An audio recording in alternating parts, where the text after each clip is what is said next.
में no sir, मुझे भी इतना ही पता है। आसिफ कुछ बोलना चाहोगे इस पे? Mean median mode. नहीं सर, इतना ही पता है। ओके, कोई नहीं। अभी तो क्लास में तो अभी हम मान के चल रहे हैं कि किसी को कुछ नहीं पता, लेकिन जो थोड़ा बहुत है उसे चलो एक्सप्रेस किया कि देखो एक मीन से क्या समझ में आया हमारा कि अगर हम मीन की बात कर रहे हैं तो जैसे रेनुमा ने बताया कि अगर हम सब ऑब्जर्वेशन का सम कर दे, जितनी भी हमें डेटा दे रखा है उन सबका सम कर दो और डिवाइड कर दो नंबर ऑफ ऑब्जर्वेशन से, तो ये एक मेथड है पता करने का सेंट्रल टेंडेंसी, मतलब एक तरीके से सेंटर निकालने का हम कोशिश कर रहे हैं। तो एक तरीका तो ये है कि जितनी भी ऑब्जर्वेशन गिवन है उन सबका क्या करो, जैसे ही तुम्हें ये डेटा दे रखा 5 3 2 1 7, ठीक। अब इसका क्या करना है, ये 3 और ले लो। इसका तुम में से कहा गया है कि मीन निकालो, या इस डेटा को हमें समझना है कि इस डेटा का सेंटर क्या है। तो हमने क्या करा, एक तरीका है, ये देखो अलग अलग तरीके होते हैं, तो एक तरीका क्या है कि इन सबको सम कर दो।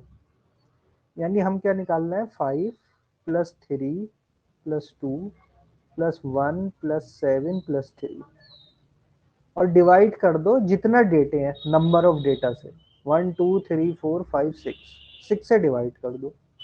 तो देखो क्या आएगा, 5 और 3 8 और 2 10 और 1 11 एंड 7 18 एंड 3 21, तो 21/6 हो गया ये, यानी कि 3.5।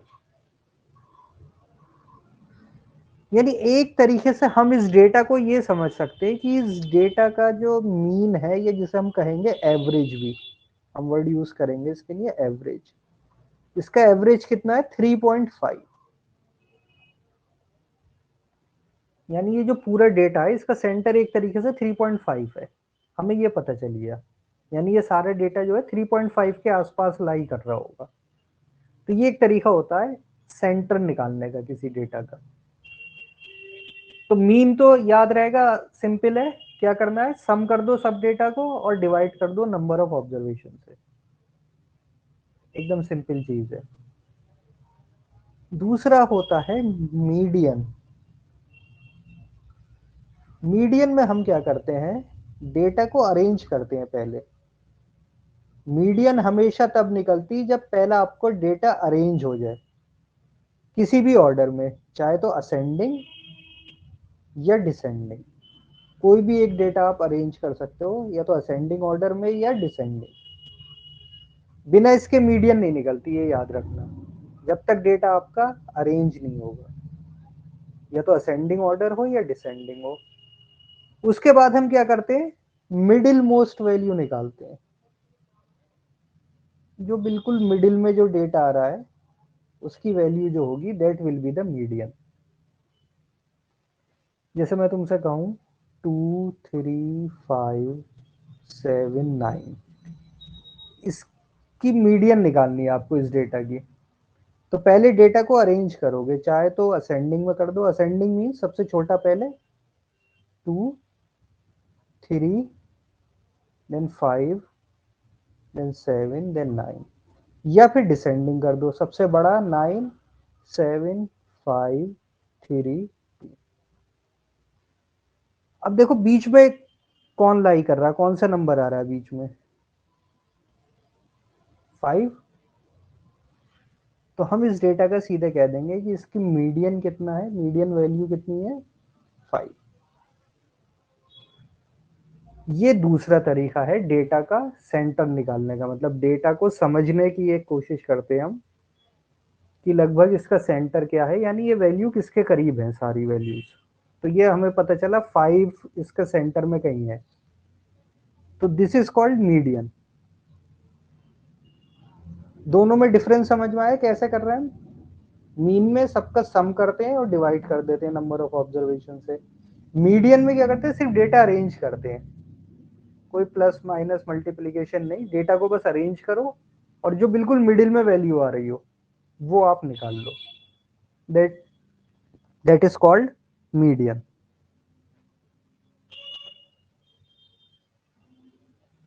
And third is mode. Third is mode. Mode क्या है? अगर मैं तुम्हें कोई डेटा देता हूं जैसे 1 2 3 4 5 9 4, ये डेटा है, इसका मैं कहूं कि मोड निकालो। तो मोड निकालना बहुत सबसे सिंपल होता है, जो डेटा सबसे ज्यादा बार रिपीट हुआ होता है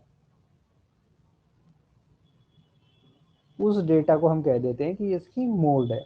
डेटा का मोस्ट रिपीटेड, सबसे ज्यादा बार जो रिपीट हुआ। तो इस डेटा में सिर्फ 4 ऐसा नंबर है जो 2 बार रिपीट हुआ है, बाकी सारे नंबर एक एक बार आए। तो इसका मोड क्या हो जाएगा? गिवन डेटा का 4। तो ये देखो 3 टर्म्स है हमारे पास, मीन, मीडियन और मोड। मीन में क्या करते हैं आसिफ?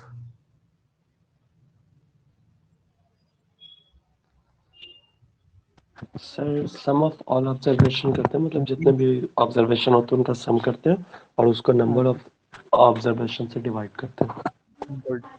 तो ये मीन निकालने का तरीका है, जिसे हम एवरेज भी कहेंगे। तो अगर एवरेज निकालना होगा तो यही मेथड हमें लगाना है। मीडियन क्या होगा रेनुमा? सर अपने गिवन डेटा को असेंडिंग या डिसेंडिंग ऑर्डर में करते हैं और मिडिल मोस्ट वैल्यू निकाल लेते हैं, फिर वो हमारा मीडियन होता है। गुड। तो middle most value is median, बस अरेंज करना है और मिडिल मोस्ट वैल्यू निकाल लेनी। और मोड, नजीर मोड कैसे निकालते हैं?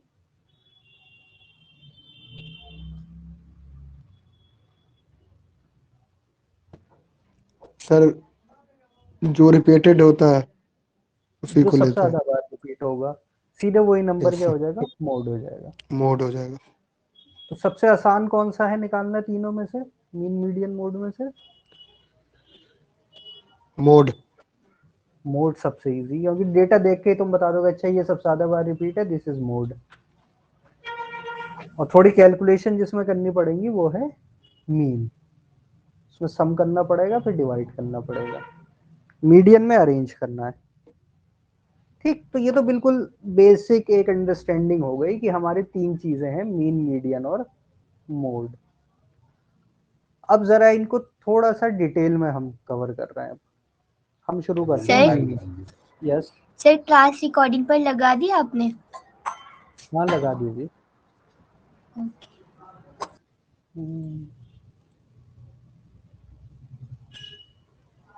हाँ चल रही है। तो अब हम डिटेल में कवर करते हैं सबसे पहले मीन को। अब देखो मीन में जब हम स्टडी करते हैं तो मीन में एक्चुअल में 3 टाइप के मीन आते हैं। One is called arithmetic mean, ये पूरा एक चैप्टर में हम बिल्कुल डिटेल में करेंगे, अभी उसको बेसिक समझ लेते हैं। अर्थमेटिक मीन,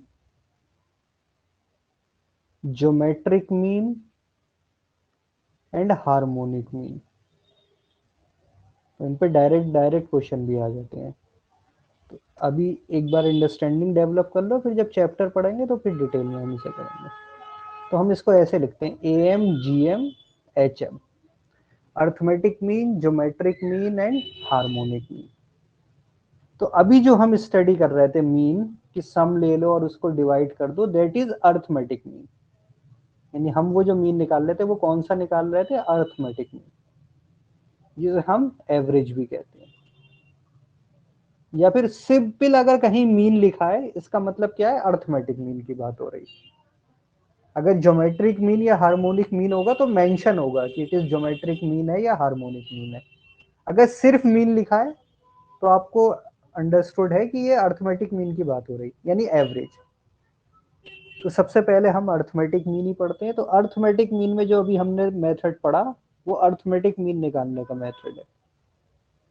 यानी कि कोई भी गिवन डेटा हो उसका क्या करो? सम कर दो और डिवाइड कर दो नंबर ऑफ ऑब्जर्वेशन से। तो इसे हम x बार से रिप्रेजेंट करते हैं, दैट इज अर्थमेटिक मीन या एवरेज। यानी जितना भी डेटा होगा उसको आपको क्या करना है, सिंपल सम x1 plus x2 plus x3, जितना भी डेटा है, मान लो n डेटा है तो सबका सम करो और डिवाइड कर दो n से, that is known as arithmetic mean. Clear? एक छोटे छोटे एग्जाम्पल ले लेते हैं ताकि क्लियर समझ में आ जाए हमें क्या है। मान लो इसका तुम अर्थमेटिक मीन निकालो 5, 8, 9, 14 एंड -16। इसका अर्थमेटिक मीन निकालना है यानी x बार कितना आएगा।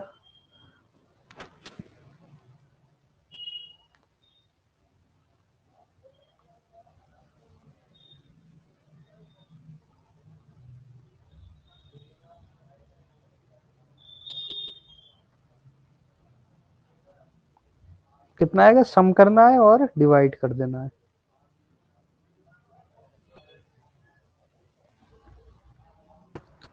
सर 4 आएगा क्या? x bar is equal to 4। Nazir क्या आ रहा है, आसिफ क्या आ रहा है? सर 4 ही आ रहा है। Okay good. नजीर 4 आ रहा है। Yes sir. ठीक, तो देखो हम फार्मूला क्या कह रहे हैं, हम कह रहे हैं सम ऑफ ऑब्जर्वेशन अपॉन n। तो यहाँ सम का मतलब प्लस करना होता है, लेकिन अगर कोई वैल्यू -16 है तो फिर हम उसे ऐसे माइनस ही लिखेंगे। यानी हम इसको ऐसे लिखेंगे 5 plus 8 plus 9 plus 14 plus of -16 upon कितना डेटा है 5। तो ये हो जाएगा 8 और 5 13 एंड 9 22 एंड 14 36। और ये प्लस और माइनस मतलब हमें करना है तो ये एक्चुअल में माइनस हो जाएगा दिस। तो ये हो जाएगा 20/5 यानी कि 4। यानी इस गिवन डेटा का एवरेज कितना है 4, या मीन मतलब अर्थमेटिक मीन कितना है 4। तो पहली चीज ये ध्यान रखनी कि अगर बीच में कहीं निगेटिव वैल्यू आ रही है तो फिर हम उसे निगेटिव ही रखना है, चेंज नहीं करना उसे।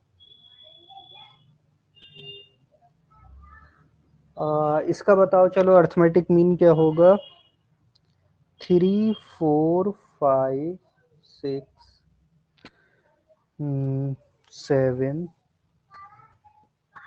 8, 9, 0, 8, ये नंबर्स हैं, इनका अर्थमेटिक मीन यानी x बार कितना होगा।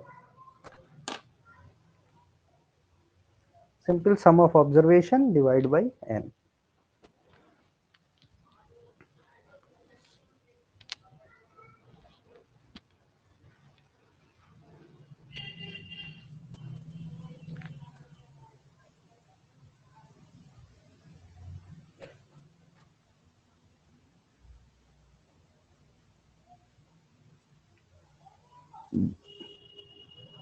Sir 5.5। 5.5 yes sir. Okay. Sir 4.55। 4.55 okay. Asif 4.55। नजीर 4 आएगा 4.5। सर। यस सर 4 ही आएगा। हमने क्या करा देखो, सम किया यानी 3 plus 4 plus 5 plus 6 plus 7 plus 8 plus 9 plus 0 plus 8, और डिवाइड किससे किया 1 2 3 4 5 6 7 8 9।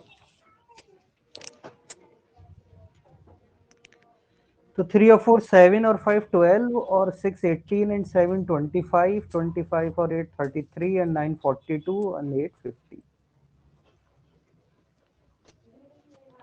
अपॉन 9।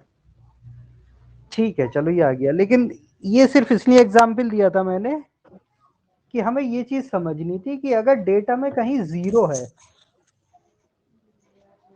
तो देखो सम में तो 0 का कोई फर्क नहीं पड़ेगा, लेकिन जब हम नंबर ऑफ ऑब्जर्वेशन लेंगे n तो हमें ये 0 काउंट करना है। तो 1 2 सर 3 4 5 6 7 8 9 सर 4.5 होगा या 5.5? 9 5s are 45, 5 then होगा again sir. 5.5, yes 5.55, 9 5s are 45 है ना, 5.55 आएगा। Yes sir. ठीक है,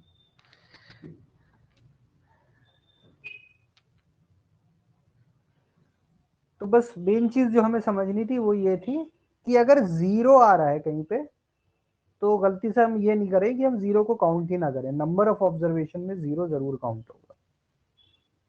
सम में 0 से कोई फर्क नहीं पड़ता है, लेकिन इसमें होगा। गुड, चलो अब जैसे देखो ये हमारा डेटा था, बल्कि तीसरा डेटा ले लेता हूँ मैं। इसमें ज़रा एक इम्पॉर्टेंट चीज़ हम समझेंगे अर्थमेटिक मीन और एवरेज के बारे में।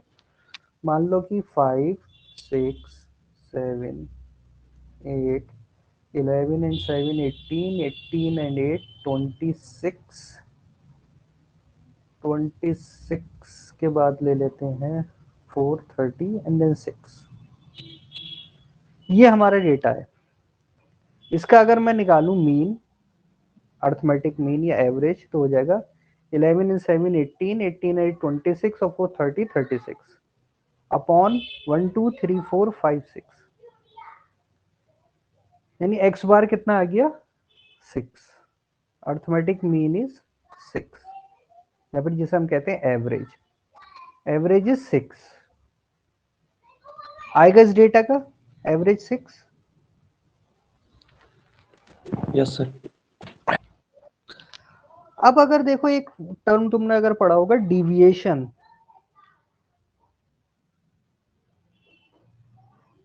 डिविएशन होता है किसी भी डेटा को अगर हम माइनस कर दें उसके मीन से, यानी x माइनस एक्स बार, किसी भी ऑब्जर्वेशन में से उसका मीन माइनस कर दें या एवरेज माइनस कर दें तो दैट इज कॉल्ड डिविएशन।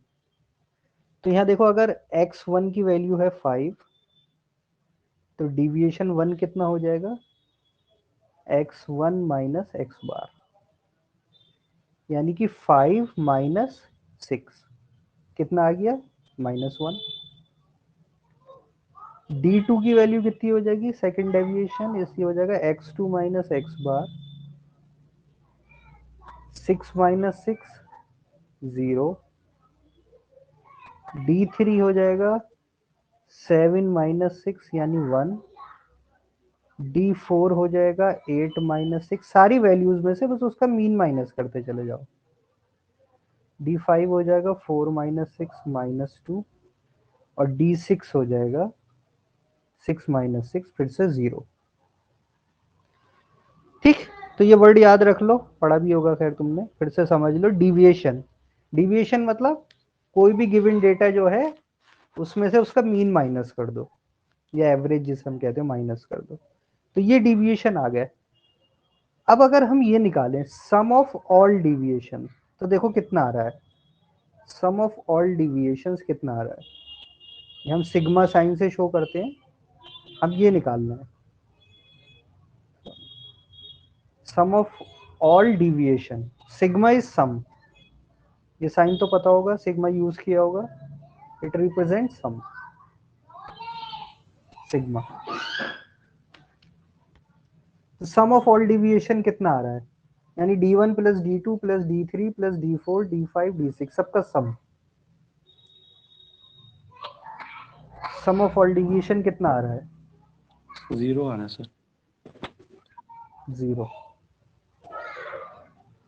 कोई रीजन बता सकता है ये सोच के कि ये 0 क्यों आ रहा है, ये हमेशा 0 आएगा या ऐसा केस भी हो सकता है कि 0 ना आए, ये सोचो एक चीज। और दूसरा ये सोच के बताओ कि 0 क्यों आ रहा है।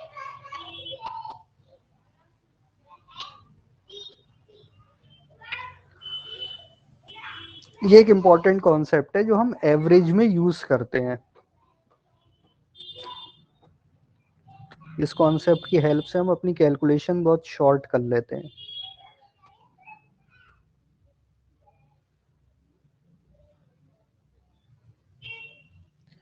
सम ऑफ ऑल डिविएशन 0 क्यों आ रहा है? सारे डिविएशन का सम 0।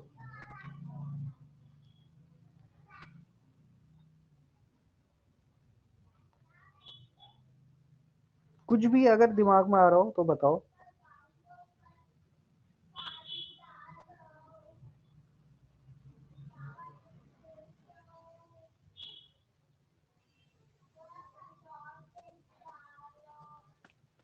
सर क्योंकि नंबर जो है वो डिविजिबल है,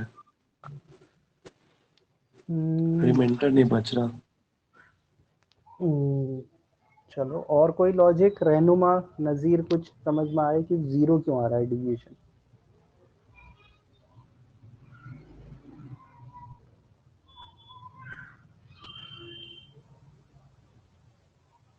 नहीं आ रहा कुछ समझ में? एक तो पहले ये याद रख लो, हमेशा सम ऑफ ऑल ऑब्जर्वेशन क्या होगा? 0 होगा, ऑलवेज। ये ऑलवेज ट्रू होता है। अब देखो ऐसा हो क्यों रहा है। ये देखो जो हम मीन जिसे कह रहे हैं ना, मीन या एवरेज, ये एक्चुअल में इन सब डेटा के सेंटर वैल्यू है। बिल्कुल एक सेंटर में एक वैल्यू है। सेंट्रल वैल्यू इस तरीके से है कि कुछ डेटा उस एवरेज से ऊपर है और कुछ डेटा उस एवरेज से कम है। लेकिन अगर हम सम से डिफरेंस निकाल दें, यानी हमने ये निकाला है कि D1 ये वाली जो वैल्यू थी 5, ये एवरेज से कितनी कम है? -1। ये कितनी कम है? 0।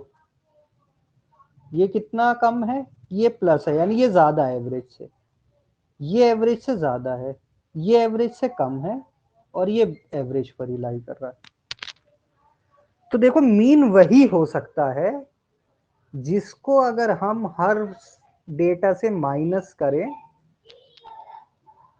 तो उसका सम क्या है? 0। जैसे मैं तुमसे कहूं कि 2 और 4 इसका मीन निकालो, तो तुम क्या करोगे? सिंपल 2 + 4 डिवाइड बाई 2, यानी 6/2, यानी कि 3।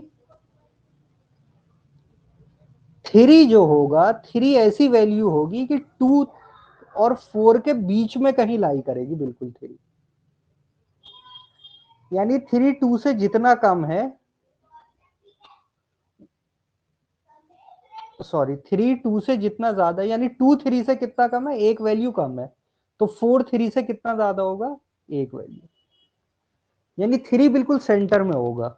अगर मैं तुमसे ये कहता है कि 2 और 4 का मीन 2.5 है, तो तुम इस लॉजिक से सीधे समझ सकते थे कि नहीं, 2 से 2.5 से कितना कम है?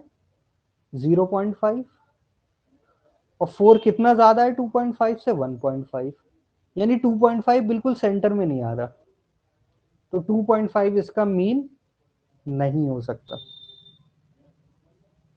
थोड़ा आया समझ में? मीन कहाँ होता है? बिल्कुल बीच में लाई करता है। यानी सिर्फ 2 डेटा है, 2 डेटा से हम आसानी से समझ सकते हैं कि 2 और 4, तो 2 और 4 के बीच में जो मीन होगा वो 3 होगा, क्योंकि 3 2 से एक वैल्यू ऊपर है और 4 से एक वैल्यू कम है, यानी बिल्कुल बीच में लाई कर रहा है। ऐसी जो बिल्कुल बीच में लाई करता है सारे डेटा को, उसको हम कहते हैं मीन। ये थोड़ा समझे कुछ? क्या चीज हमने समझने की कोशिश करी? यस सर, समझ आ गया। डेटा जो होता है मीन, वो कहाँ होता है? सेंटर में होता है। यानी कुछ वैल्यू से वो कम होगा, कुछ वैल्यू से ज्यादा होगा। लेकिन अगर हम सबसे उसका डिफरेंस निकालें कि कितनी दूरी पर लाई कर रहा है, तो उन सबका सम हमेशा क्या होना चाहिए? 0। अगर 0 नहीं आ रहा सबका सम, यानी वो हमारा करेक्ट मीन नहीं है। इसी बेस पे हम क्या करते हैं, एक जो तुमने मेथड पढ़ा होगा, एज्यूम्ड मीन मेथड पढ़ते हैं हम। जब हम मीन का चैप्टर करेंगे तो डिटेल में करेंगे। एज्यूम मीन में क्या होता है कि हम कैलकुलेशन से बचने के लिए क्या करते हैं, जैसे मान लो तुम्हें ये दे रखा है 141, 143, 145, 147, 149। अगर मैं तुमसे कहूं कि इसका मीन निकालो, अर्थमेटिक मीन, तो क्या होगा? खाली डेटा देख के बताओ, कुछ समझ में आ रहा है क्या होगा अर्थमेटिक मीन या एवरेज क्या होगा? सर 145 145। आ रहा है, डेटा देखते ही समझ में आ रहा है 145 होगा। Yes sir. तो हमने क्या कॉन्सेप्ट लगाया, हमने अब ऐसे नहीं करी कैलकुलेशन, हमने सम अपॉन एन वाले मेथड से नहीं किया। हमने क्या लॉजिक लगाया कि देखो 145 जो है, अगर 144 से देखूं तो कितने का डिफरेंस है दोनों के बीच में? -4। 141 इज इससे 4 कम है, 143 इससे 2 कम है। उसी तरीके से जो राइट हैंड पे डेटा है 147 इससे 2 ज्यादा है और 149 इससे 4 ज्यादा है। अब ये जो सारे डिविएशन है इनका अगर मैं सम कर दूं, -2, -4, 2 और 4, इन सब का सम क्या आ जाएगा? 0। तो सारे डेविएशन का सम जिस नंबर से आ जाता है वो हमारा क्या होता है? मीन।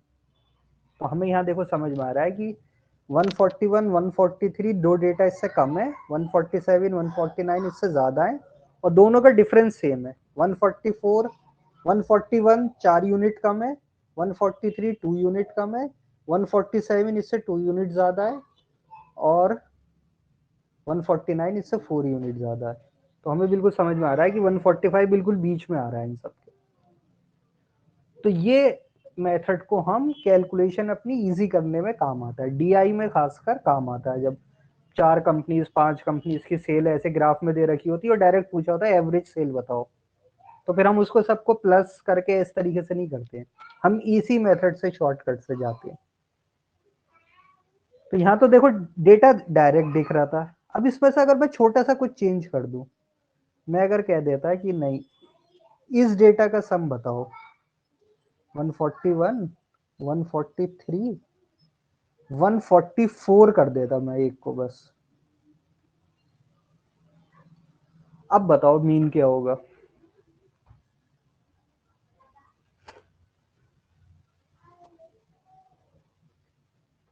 तो देखो जरा समझो इसको कैसे करेंगे।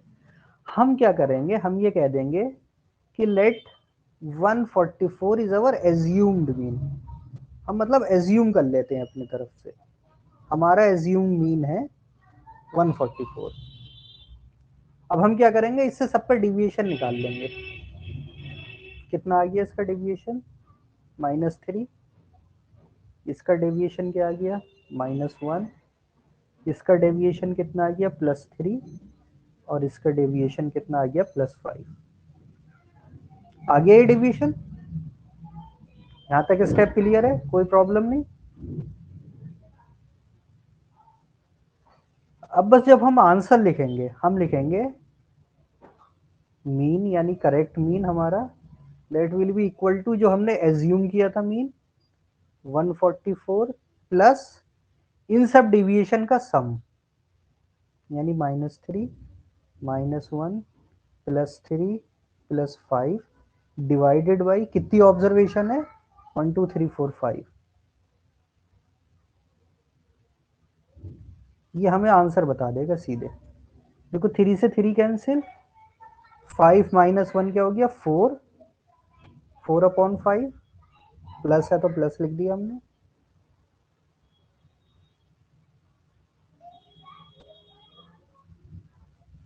ठीक, 4/5 कितना हो गया? 0.8। फ्रैक्शन और डेसिमल को थोड़ा फास्ट हो जाओ। 4/5 कितना हो गया? 0.8। तो अवर आंसर कितना हो गया? 144.8। This is our correct mean. ये हमारा मीन आ गया इस डेटा का, यानी हमने कोई कैलकुलेशन सम वम कुछ नहीं किया है, सीधे एक वैल्यू को अपने हिसाब से माना एज्यूम मीन, उसको ऐसे लिख लिया, प्लस इसके हिसाब से जितना डेविएशन आया divide by number of observation, हमें आंसर मिल गया। पहले तो बताओ ये स्टेप क्लियर हुआ? ये बहुत यूज होगा, डीआई में बहुत ज्यादा यूज होगा। कैलकुलेशन हम पूरी इस तरीके से 5-6 वैल्यूज हैं तो उनको सम करने नहीं बैठ जाते कि सम करो फिर डिवाइड करो। हम इसी तरीके से कोई एक जो बीच में वैल्यू होती है उसको मान लेते हैं एज्यूम मीन, प्लस उसके हिसाब से डेविएशन निकाल लो और डिवाइड कर दो। जो आंसर आ रहा है that is our correct mean. यानी ये जो गिवन डेटा है इसका मीन है 144.8। चाहे तो आप इसका सम कर लो पांचों वैल्यूज का और 5 से डिवाइड करके देख लो, यही आंसर आएगा 144.8। सर एक चीज पूछनी थी। क्या चीज? सर एक चीज पूछनी थी सर। हाँ हाँ पूछ। जो मतलब मिडिल में जो भी डाटा है उसी को एज्यूम करेंगे या फिर जो भी हमको लग रहा है कि डाटा के कुछ हिसाब भी, से कुछ मिडिल भी होना आप चाहिए? एज्यूम कर सकते, कुछ भी एज्यूम कर सकते हो। जरूरी नहीं कि वो नंबर डेटा में भी हो, आप अपनी तरफ से भी कोई डेटा भी ले सकते थे। आप 145 लेके भी कर सकते थे, ठीक है सर, ओके। तो डेटा में है भी नहीं। आपको जो लगे कि जो हो सकता है, क्योंकि जितना ज्यादा आप क्लोज लोगे आपकी कैलकुलेशन उतनी कम होगी। जो आपको लग रहा है कि अच्छा इस डेटा को इतना मीन हो सकता है, तो उसके क्लोज जितना नंबर लोगे उतनी कम कैलकुलेशन होगी, क्योंकि ये जो डिविएशन है वो उतने छोटे आएंगे जितना आप क्लोज होंगे मीन के। जितना मीन से दूर की वैल्यू लोगे तो ये डिविएशन बढ़ते चले जाएंगे इनकी वैल्यू।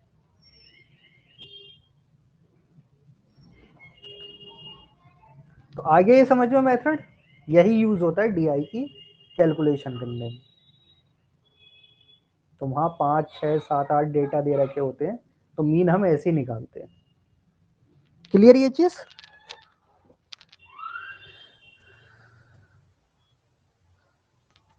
चलो, तो ये तो हो गया सिंपल अर्थमेटिक मीन। सेकंड है मीन में ज्योमेट्रिक मीन। अभी सिर्फ डेफिनेशन और ये समझ लो। ज्योमेट्रिक मीन का मतलब होता है कि अगर तुम्हें डेटा दे रखा है इस फॉर्म में, मान लो 10, 30, 90, 270, इस टाइप की हम क्या पढ़ेंगे जब, ये कहलाती है ज्योमेट्रिक प्रोग्रेशन। ज्योमेट्रिक प्रोग्रेशन में देखो क्या होता है, एक सेम नंबर से मल्टीप्लाई होता चला जाता है। देखो 10 into 3 30, 30 into 3 90, 90 into 3 270। This is called geometric progression. ठीक है, तो ऐसी कोई सीक्वेंस हो जिसमें सेम नंबर से मल्टीप्लाई हो रहा हो, उसे हम कहते हैं ज्योमेट्रिक प्रोग्रेशन। और ये अर्थमेटिक मीन वाली जो प्रोग्रेशन बनती है वो भी समझ लो, वो कहलाती है AP, arithmetic progression. Arithmetic progression में क्या होता है, सेम नंबर से एड या सब्ट्रैक्ट होता चला जाता है। जैसे 5 + 3 8, अब 3 3 की ऐड होते गए। This is called arithmetic progression. जब सेम नंबर से ऐड या सब्ट्रैक्ट होता है उसे हम कहते हैं एपी, अर्थमेटिक प्रोग्रेशन। और सेम नंबर से मल्टीप्लाई या डिवाइड होता है उसे हम कहते हैं जीपी, ज्योमेट्रिक प्रोग्रेशन। तो ये तो सब डिटेल में आएगा, सिर्फ अभी ज्योमेट्रिक मीन की बात करते हैं। अगर हमें मान लो 3 नंबर दे रखे हैं, उसका ज्योमेट्रिक मीन निकालना है, 10, 30, 90, ये 3 नंबर्स हैं, इसका हमसे कहा गया फाइंड ज्योमेट्रिक मीन।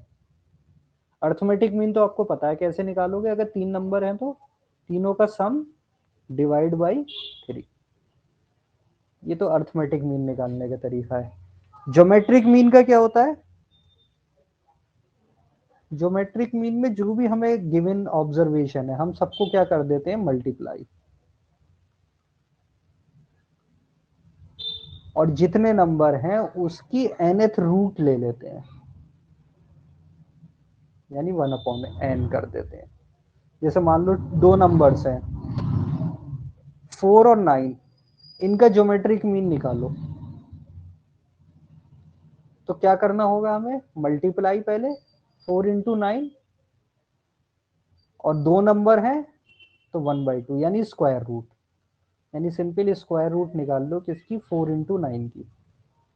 4 9 जा 36, 36 की स्क्वायर रूट क्या होती है,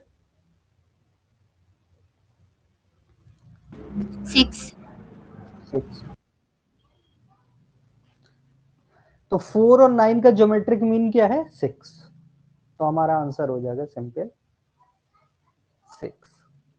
दिस इज अवर आंसर। तो 2 नंबर की मल्टीप्लाई करो और स्क्वायर रूट। अब जैसे 3 नंबर है 10 30 90, इसका ज्योमेट्रिक मीन निकालना है हमें, 10 30 90। तो हम क्या करेंगे, तीनों को मल्टीप्लाई, 10 इंटू 30 इंटू 90, और कौन सी रूट निकालेंगे, थर्ड रूट। 3 नंबर्स है ना, तो थर्ड रूट यानी cube root, cube root of 10 into 30 into 90। तो क्यूब रूट निकालने का क्या तरीका हमने सब पढ़े थे कि फैक्टर्स करो, प्राइम फैक्टर कर लो सबके, 2 इंटू 5, 30 का हो जाएगा 5 इंटू 2 इंटू 3, और 90 का कितना हो जाएगा, 3 इंटू 3 इंटू 2 इंटू 5। अब देखो क्या पेयर ट्रिपलेट बनना है, क्यूबिक रूट में हम ट्रिपलेट ढूंढते हैं, एक 2 है, दूसरा 2 है, तीसरा 2 है, गुड। तो 2 तो बाहर आ गया। और देखो अब 5 एक बार है, 2 बार है, 3 बार है, तो 5 भी बाहर आ गया। अब क्या बचा, 3, एक 3, 2 3, 3 3, अंदर कुछ भी नहीं बचा, तो 1 बचा, 1 का क्यूबिक रूट 1 ही होता, तो सिर्फ ये बचा। तो 2 इंटू 5 इज 10, 10 इंटू 3 इज 30। तो इन तीनों नंबर का ज्योमेट्रिक मीन कितना आ गया, 30 is our answer.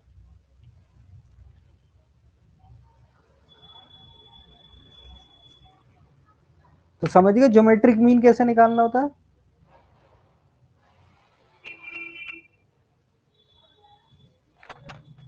Yes sir. जो भी गिवन नंबर्स होंगे उनको मल्टीप्लाई करो, और जितने नंबर है उतनी रूट निकालनी है। 2 नंबर है तो स्क्वायर रूट, 3 नंबर है तो क्यूबिक रूट, उससे ऊपर नंबर है तो उतनी रूट्स। सर इसमें 1/2 या 1/3 क्यों लिखते हैं, मतलब डायरेक्ट 2 या 3 भी तो लिख सकते हैं ना, क्यूब या फिर रूट। 2 लिखेंगे तो ये स्क्वायर बन जाएगा ना भाई, 4 9 अगर मैं ऐसे 2 लिख दूं तो ये तो स्क्वायर हो गया ना, इसका मतलब स्क्वायर रूट का मतलब होता है 1/2, या 1/2 मत लिखो, इस फॉर्म में डायरेक्ट लिख लो, दिस वन, जैसे मैंने ये लिखा। ये और ये फॉर्म आपस में इक्वल है, ऊपर पावर 1/2 या फिर स्क्वायर रूट, पावर 1/3 या क्यूबिक रूट। सर 4 नंबर का हाँ लेके देखिए, एक एग्जांपल फिर बताइए। 4 4 लेके। ओके, 4 का 5 का ले लेते हैं, चलो इसका बताओ, 24 20 15 45 75, इसका ज्योमेट्रिक मीन निकालना है। तो बस सिंपल क्या करना, मल्टीप्लाई, जो भी गिवन नंबर्स हैं उनके मल्टीप्लीकेशन करनी है, और रेस टू दी पावर कर देते हैं, कितने नंबर है 1 2 3 4 5, तो 1/5, यानी इसका मतलब होता है हमें 5th रूट निकालनी है इसकी मल्टीप्लीकेशन की।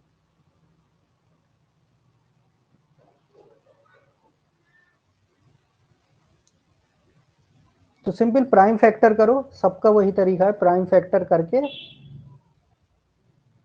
24 क्या हो जाएगा,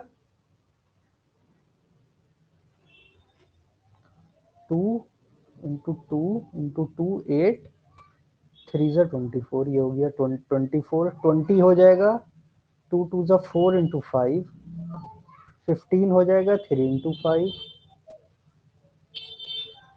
45 हो जाएगा 9 इंटू 5 यानी 3 इंटू 3 इंटू 5, और 75 हो जाएगा 25 इंटू 3 यानी 5 इंटू 5 इंटू 3।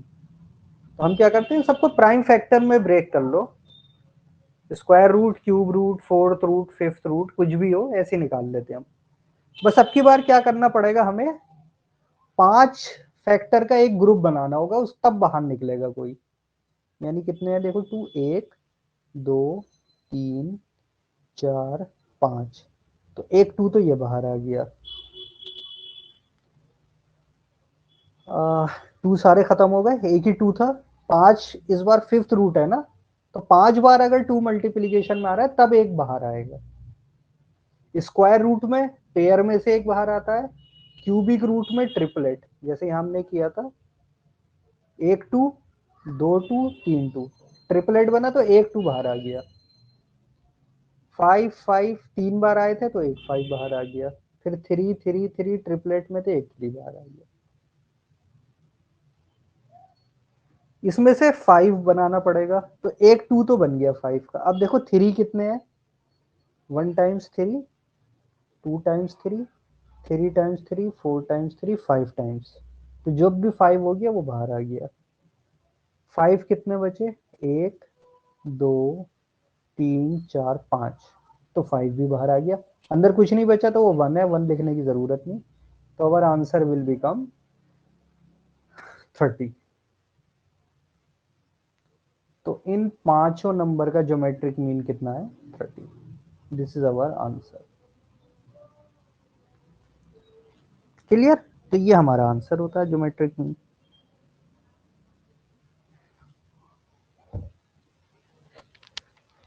तो समझ गए ज्योमेट्रिक मीन कैसे निकालते हैं, ये मेथड होते हैं। मतलब नंबर मल्टीप्लाई करने हैं और जितने नंबर्स है उतनी रूट ले लो। याद रहेगा ये? तो ज्योमेट्रिक मीन क्या होता है, नंबर की मल्टीप्लाई करो और रूट ले लो।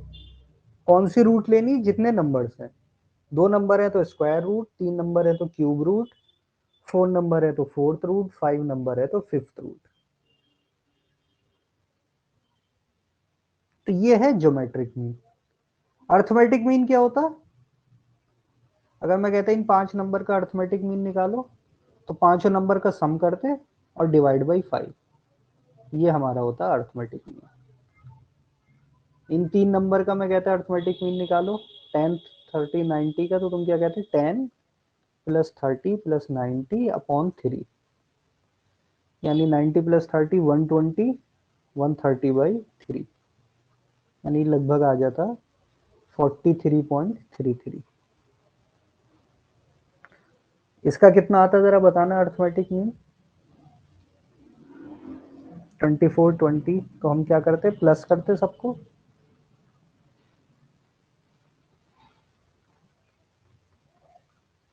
अपॉन 5।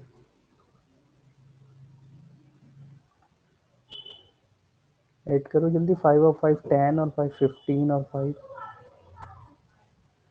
19, 1 कैरी, 7 और 1 8 और 4 12 13 15 17, 179/5। 180 होता तो ये 36 हो जाता, यानी अप्रोक्सीमेट 36 के पास कुछ आएगा, 35.8 ये आएगा।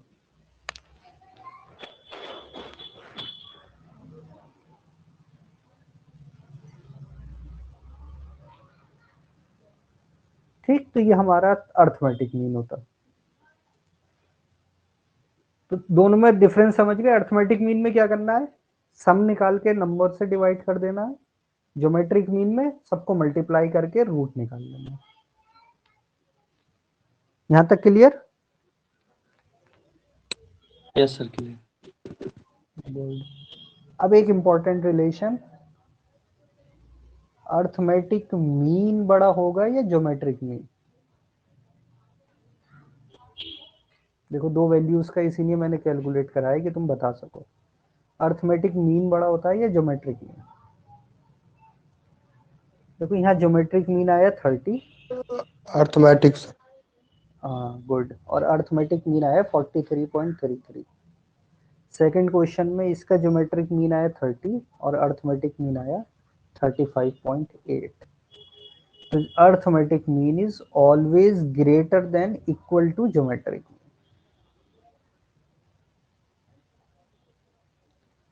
इक्वल वाला केस तब होगा, एक्सेप्शन है, जब सारे नंबर्स क्या हो जाए, इक्वल हो जाए। मतलब वही 10 10 10 ऐसे लिखा हो 3 बार, तो इसका अर्थमेटिक मीन और ज्योमेट्रिक मीन बराबर हो जाएगा। अदरवाइज अगर नंबर डिफरेंट है, जो कि नॉर्मली नंबर डिफरेंट ही होते हैं, तो हम इसी तरीके से लिख लेते हैं कि arithmetic mean will be greater than geometric. तो ये सब क्वेश्चन में हमारी यूज हो जाती है। ये प्रॉपर्टी बहुत जगह यूज होती है, क्वेश्चन हम करेंगे भी, तो याद रख लो। हम क्या लिखेंगे, नॉर्मली जनरल फॉर्म में लिख लेते हैं कि arithmetic mean will always be greater than equal to geometric mean. Statics से भी सर क्वेश्चन रहते हैं एमबीए में। आ जाते हैं। ये प्रॉपर्टी बहुत जगह यूज होती है, नंबर सिस्टम में भी बहुत यूज होगी। अर्थमेटिक मीन हम लिखेंगे greater than equal to geometric mean. तो ये तो हो गई दो चीजें हमने सीख ली, अर्थमेटिक मीन निकालना और ज्योमेट्रिक मीन। अब आता है थर्ड, हार्मोनिक मीन। मीन का third type harmonic mean, that is called HM. देखो ये थोड़ा सा अलग तरीके से निकलता है। हार्मोनिक मीन इक्वल होता है, अगर तुम्हें ऑब्जर्वेशन मान लो गिवन है x1 x2 x3 up to xn, तो हार्मोनिक मीन होता है n upon 1 upon x1 plus 1 upon x2 plus 1 upon x3 up to 1 upon xn। इस तरीके से हम फार्मूला बनाते हैं। फार्मूला थोड़ा देखने में अजीब सा है, तो एग्जाम्पल से समझ लो कि मान लो तुम्हें दे रखा है सिंपल कि हार्मोनिक मीन निकालो 1 2 3 4 5, इसका हार्मोनिक मीन निकालो। तो तुम्हें क्या करना है, कितनी ऑब्जर्वेशन है 5, तो हार्मोनिक मीन भी equal to 5, 1 upon 1 plus 1 upon 2 plus 1 upon 3 plus 1 upon 4 plus 1 upon 5, ये वैल्यू आएगी हार्मोनिक मीन की।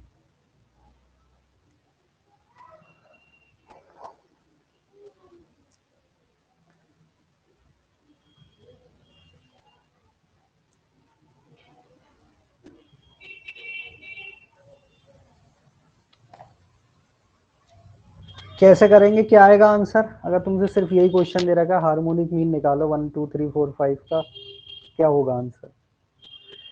डिनोमिनेटर को कैसे सॉल्व करोगे, इसे 5 फ्रैक्शंस हैं जिन्हें ऐड करना है। तो क्या करते हैं हम, एलसीएम लेते हैं, यस सर। लाइक फ्रैक्शन बनाते हैं और आंसर बता देंगे। तो ये हो जाएगा 5 अपॉन ऐसी, तो ये सब हो जाएंगे कितना, इनका एलसीएम लो 1 2 3 4 5, एलसीएम ऑफ 1 2 3 4 5, कुछ भी कॉमन नहीं है देखो, 2 और 4 में कॉमन है, बाकी में तो नहीं है। चलो तो 5 का मल्टीपल देखते हैं, 10 10 से भी नहीं हो रहा तो 20, 23 से नहीं हो रहा तो 40, 40 भी 3 से नहीं हो रहा तो 60, एलसीएम कितना हो जाएगा 60। तो क्या करो, इसको पूरे को मल्टीप्लाई कर दो 60 से, और इसको भी मल्टीप्लाई कर दो 60 से।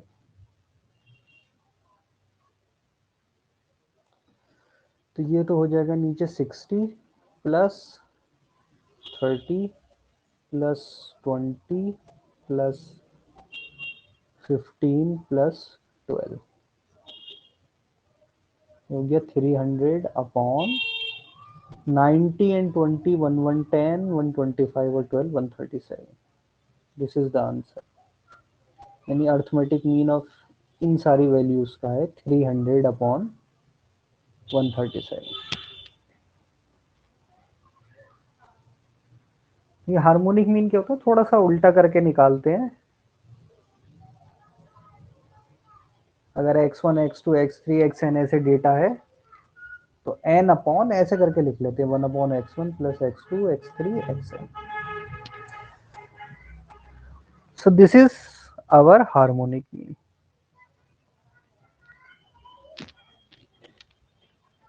तो क्लियर, तीनों के मीन निकालने के मेथड क्लियर हो गए. अर्थमेटिक मीन यस में सर. सर सम वो आपने करके एलसीएम कैसे निकाला? एलसीएम सर, आप सर LCM सर हम लोग को जैसा आपने बताया था कि देखना है कि किसका किसके किसके टेबल में आ रहा है और वो कॉमन भी होना चाहिए और लीस्ट होना चाहिए. तो आपने सर इसी अकॉर्डिंग निकाला है ना 60. देखो मैंने कैसे किया और कैसे नॉर्मल निकालते हैं. मैंने यस क्या सर. करा, मैंने कहा कि जो सबसे बड़ा नंबर होता है एलसीएम, देखो क्या होता है, लीस्ट कॉमन मल्टीपल. तो ये कॉमन मल्टीपल होना चाहिए. कॉमन मल्टीपल का मतलब है जितने भी नंबर्स आ रहे हैं उसी का मल्टीपल होगा. मल्टीपल का मतलब देखो यहाँ एक तो आया 1, 1 में तो सारे ही आ जाएंगे, कोई नहीं. 2 का मल्टीपल क्या होंगे, 2 4 6 8 ऐसे होंगे. 3 के मल्टीपल क्या होंगे, 3 6 9 12, ये 3 के मल्टीपल्स हैं. 4 के मल्टीपल्स हैं 4 8 12 16 ऐसे हैं. और 5 के मल्टीपल हैं 5 10 15 20. तो एलसीएम जो होगा इन सबका कॉमन मल्टीपल होगा. तो हमें जब सारे मल्टीपल देखने ही है तो हम क्या करते हैं, सबसे बड़े वैल्यू के मल्टीपल्स देख लेते हैं. और वो ऐसा मल्टीपल होगा जो 2 की टेबल में भी आए, 3 में भी और 4 में भी, और 5 में तो आएगा ही. तो 5 का मल्टीपल मैंने चेक किया, मैंने कहा 10. 10 2 की टेबल में तो आ रहा है लेकिन ना तो 3 की टेबल में आ रहा है ना 4 की टेबल में आ रहा है. तो मैंने क्या करा, 10 का डबल कर दिया. 10 का डबल कर दिया 20. 20 देखो, 20 2 की टेबल में भी आ रहा है, 4 की में भी आ रहा है लेकिन 3 में नहीं आ रहा. तो फिर 20 का डबल कर दिया 40. 40 2 में भी आ रहा है, 4 में भी आ रहा है, 3 में नहीं आ रहा. तो फिर करा 60. तो 60 ऐसा है जो 2 की टेबल में भी है, 3 में भी है और 4 में भी है. 5 में तो होगा ही क्योंकि 5 का मल्टीपल है. तो ये ऐसा मल्टीपल है जो सबकी टेबल में आ रहा है.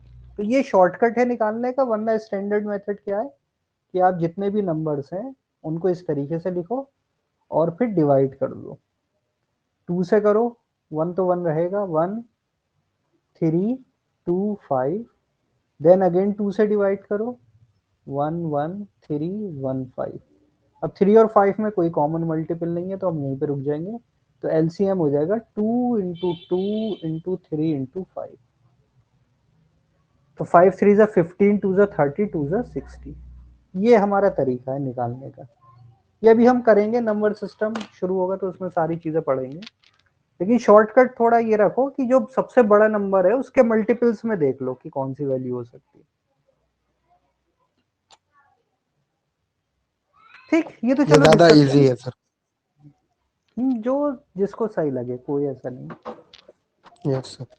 ये मेंटली हो जाता, आपको कैलकुलेशन की जरूरत नहीं, आपको पेन पेपर उठा के करनी पड़ेगी कैलकुलेशन.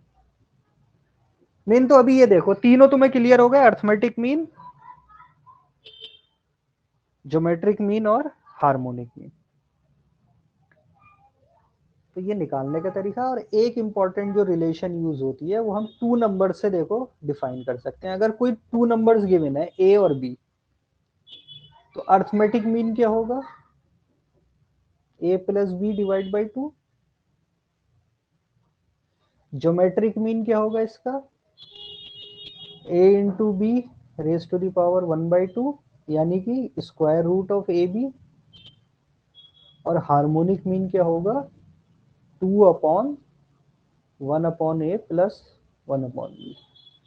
यानी इसको थोड़ा मैं सिंप्लीफाई कर रहा हूँ, 2 ऐसे रहने दो.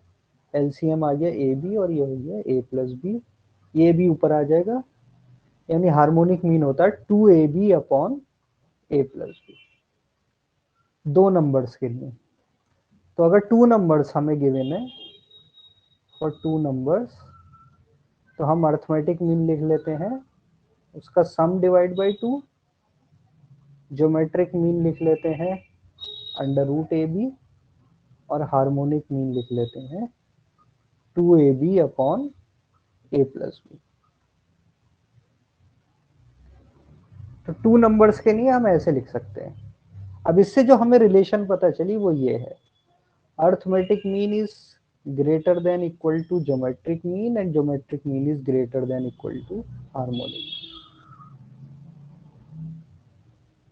ये रिलेशन दोनों याद रखनी दो नंबर्स के लिए, और इनका ऑर्डर क्या होता है।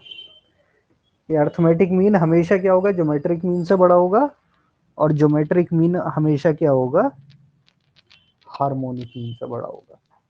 यानी कोई भी गिवन नंबर्स हैं तो उसका अर्थमेटिक मीन की सबसे बड़ी वैल्यू होती है और हार्मोनिक मीन की सबसे छोटी वैल्यू होती है। ये याद रखना है, याद रहेगी ये चीज इतनी। Arithmetic mean always greater than geometric mean and greater than harmonic mean. Yes sir, याद रहेगी। चलो गुड। तो ये याद रखो, ये for any value of n है, यानी कि दो नंबर्स के लिए भी हो सकता है, 3 4 5 6 किसी के लिए भी, ये जनरल है फॉर्मूला।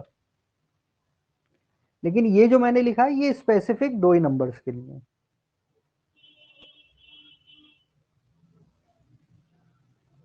जैसे मैंने लिखा है geometric mean is equal to square root of a b, तो 3 नंबर है तो 3 में स्क्वायर रूट नहीं आएगी, वो क्या हो जाएगी फिर क्यूबिक रूट। ऐसे ही हार्मोनिक मीन भी चेंज हो जाएगा। तो ये एक जनरल रिलेशन है, ऑलवेज ट्रू है, आप ये कहीं भी यूज कर सकते हो। कहीं भी कंपेयर करने के लिए अगर आया है तो हम ये यूज करते हैं, पर कई क्वेश्चन हम देखेंगे नंबर सिस्टम वगैरह में स्पेशली इन रिलेशन से यूज करके होते हैं। अर्थमेटिक मीन और ज्योमेट्रिक नॉर्मली इन दोनों के बीच में रिलेशन से होते हैं। तो ये याद रखना है, अर्थमेटिक मीन सबसे बड़ा होता है, ज्योमेट्रिक मीन बीच में आता है, और हार्मोनिक मीन सबसे छोटा होता है, कितने भी नंबर्स गिवन हो डेटा में। अब स्पेशली टू नंबर के लिए हमने ये शॉर्टकट बना लिया कि अच्छा a plus b by two कर दो, ज्योमेट्रिक मीन के लिए स्क्वायर रूट ले लो मल्टीप्लाई करके, और हार्मोनिक मीन को ऐसे लिख लो। अब टू ही नंबर्स के लिए मैं कंटिन्यू कर रहा हूं। देखो अगर टू नंबर्स के लिए मैं ये लिखूं, ज्योमेट्रिक मीन का square is equal to arithmetic mean into harmonic mean, बस ये लास्ट फार्मूला है इसका और कुछ नहीं। देखो ज्योमेट्रिक मीन का अगर मैं स्क्वायर करूं, दो नंबर्स की बात हो रही है, ज्योमेट्रिक मीन का स्क्वायर हो जाएगा अंडर रूट ए बी का स्क्वायर, तो एक स्क्वायर रूट है और स्क्वायर है तो यहाँ क्या आ जाएगा सीधे ए बी। और arithmetic mean into harmonic mean करूं तो देखो क्या आएगा, a plus b upon two into 2ab upon a plus b. तो ए प्लस बी से ये कैंसिल, 2 से ये कैंसिल, क्या बचा ए बी। तो ये दोनों साइड इक्वल हो गई, ज्योमेट्रिक मीन स्क्वायर और ये दोनों।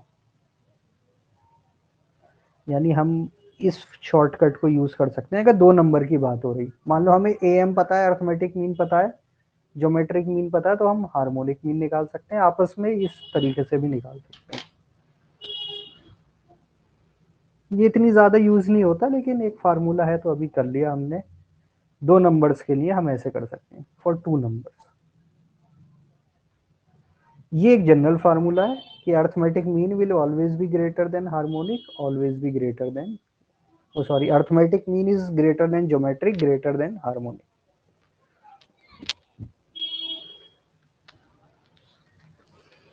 क्लियर यहां तक? बस तो मीन में ये सारी चीजें हैं।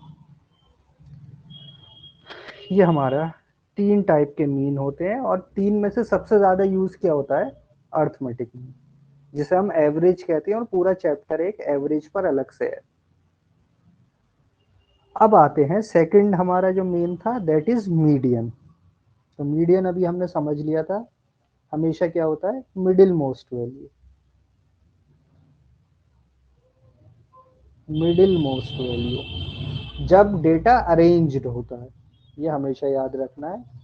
जब डेटा को हम सॉर्ट कर लेते हैं, अरेंज कर लेते हैं, अरेंज किसी भी ऑर्डर में कर सकते हैं, वो कोई रेस्ट्रिक्शन नहीं है कि एक ही हो, असेंडिंग भी कर लो या डिसेंडिंग भी कर लो, मिडिल वैल्यू हमेशा मिडिल ही रहती है, उस पर कोई फर्क नहीं पड़ता। बस थोड़ा सा ध्यान क्या रखना है कि कभी डेटा हो सकता है ऑड हो और कभी डेटा हो सकता है इवन हो। ऑड में तो बहुत सिंपल है, ऑड मतलब इस तरीके से डेटा है 1 2 3 4 5, तो यहाँ तुम्हें मिडिल निकालने में कोई प्रॉब्लम नहीं होगी, एक वैल्यू आएगी। तो मीडियन कौन सी वैल्यू होती है? मीडियन होती है n+1 divide by 2, this value is median. यानी यहाँ पे n देखो कितना है, 1 2 3 4 5, 5 है और ऑड है, यानी तो ऑड में सीधे क्या करो, n+1 बाई 2th वैल्यू ले लो, यानी 5+1/2, दिस वैल्यू यानी कि 5+1 6/2, थर्ड वैल्यू, थर्ड वैल्यू पे जो डेटा है that will be the median. तो ऑड में निकालना इजी है। मान लो कि तुम्हें ये दे रखा है, इसका मीडियन बताओ, 21 27 33 45 60, या और ले लो 70 और 15, इसका बताओ क्या होगा मीडियन?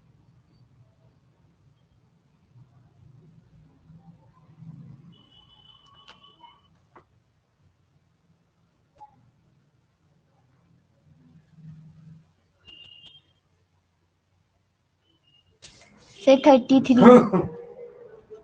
33,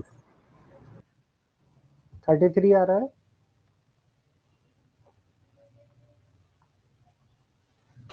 yes sir. तो पहले क्या करना है, डेटा अरेंज करना है। मान लो सबसे छोटे से शुरू कर रहा हूँ मैं, 15, देन 21, देन 27, देन 33, देन 45, फिर 60 और 70। ये अरेंज कर लिया, कितने नंबर हो गए, 1 2 3 4 5 6 7, n इज इक्वल टू 7, यानी ऑड। तो मीडियन कौन सी वैल्यू होगी, n+1/2th वैल्यू, यानी 7+1 8/2, यानी फोर्थ वैल्यू। तो आप देख लो 1 2 3 4, yes this one, this is median. तो अवर आंसर इज 33।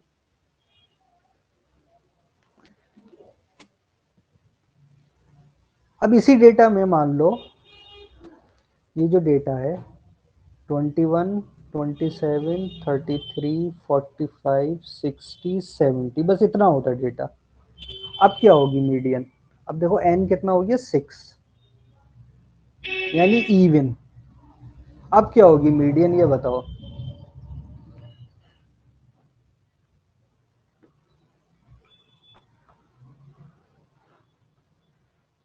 तो पहले स्टेप तो वही है, डेटा को अरेंज करना। तो यहाँ तो अरेंज है, अभी खुद ही दे रखा है, तो मैं असेंडिंग ऑर्डर में ही दे रखा है, 21 27 33 45 60 70, लेकिन 6 है। अब कैसे निकालोगे मीडियन?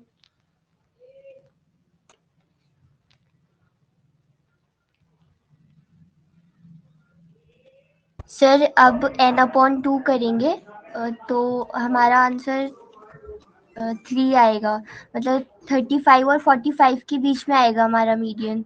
फिर हम 35 + 45 डिवाइडेड बाई 2 कर देंगे। ओके, 33 + 45।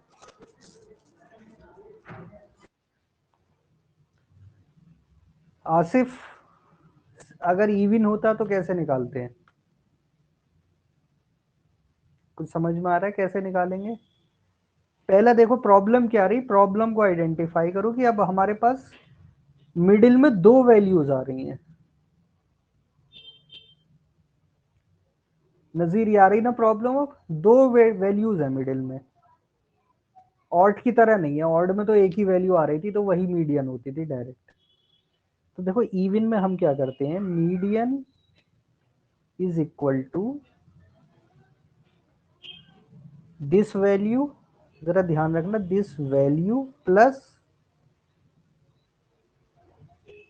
को फार्मूला थोड़ा लगता है कि डिफिकल्ट है, लेकिन इसमें कुछ नहीं करना, सीधे जो बीच में वैल्यू आ रही है, देखो यहाँ n 6 है, तो 6 का मतलब हो गया, यहाँ n की जगह 6 रखेंगे तो 6/2 यानी कि third value plus 3 + 1 fourth value, इन दोनों का सम करो और 2 से डिवाइड कर दो, तो third value is 33, fourth value is 45, तो मीडियन क्या होगा 33 + 45 / 2, तो कितना आंसर आ गया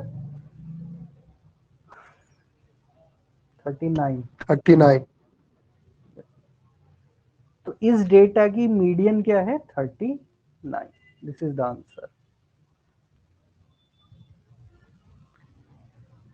तो समझ गए, मीडियन वाले केस में दो केसेस बन जाएंगे, ऑड भी हो सकता है और इवन भी हो सकता है। ऑड में तो सिंपल है, अरेंज करो और बिल्कुल मिडिल में एक ही वैल्यू होगी, उसे पिक कर लो। इवन में बीच में दो वैल्यूज आएंगी, तो उन दोनों का एवरेज निकाल लो, उन दोनों को प्लस करो और 2 से डिवाइड कर दो। क्लियर यहां तक? तो मीडियन में ये दो केस बनते हैं, एक ऑड का डेटा और एक इवन का data. Last is mode. Mode तो हमें पता है, सिंपल है, मोस्ट रिपीटेड डेटा।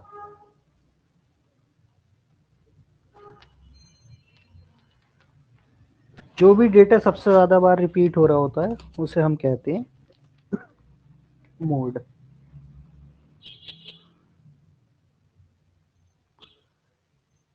जैसे मान लो ये है डेटा 214264328, ये है डेटा, इसमें मोड क्या होगा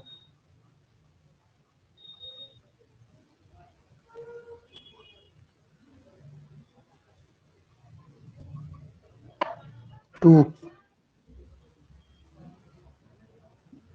2 होगा, सही है।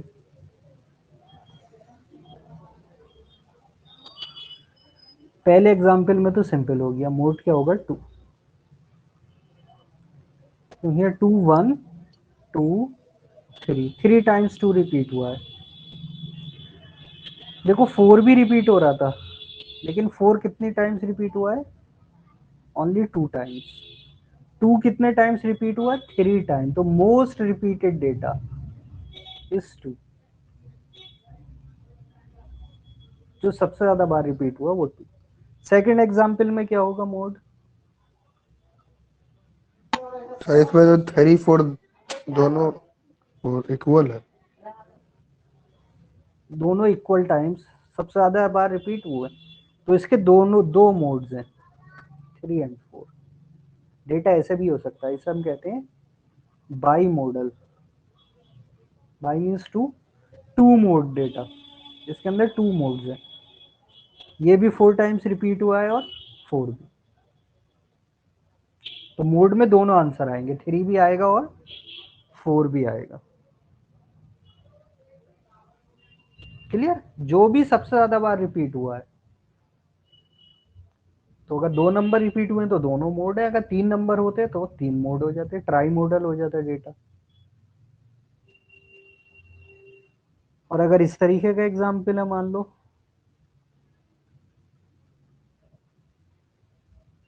लो ये है, कोई रिपीट ही नहीं हुआ, सब 1 1 1 टाइम्स है, तो नो मोड, इस डेटा का कोई मोड नहीं है।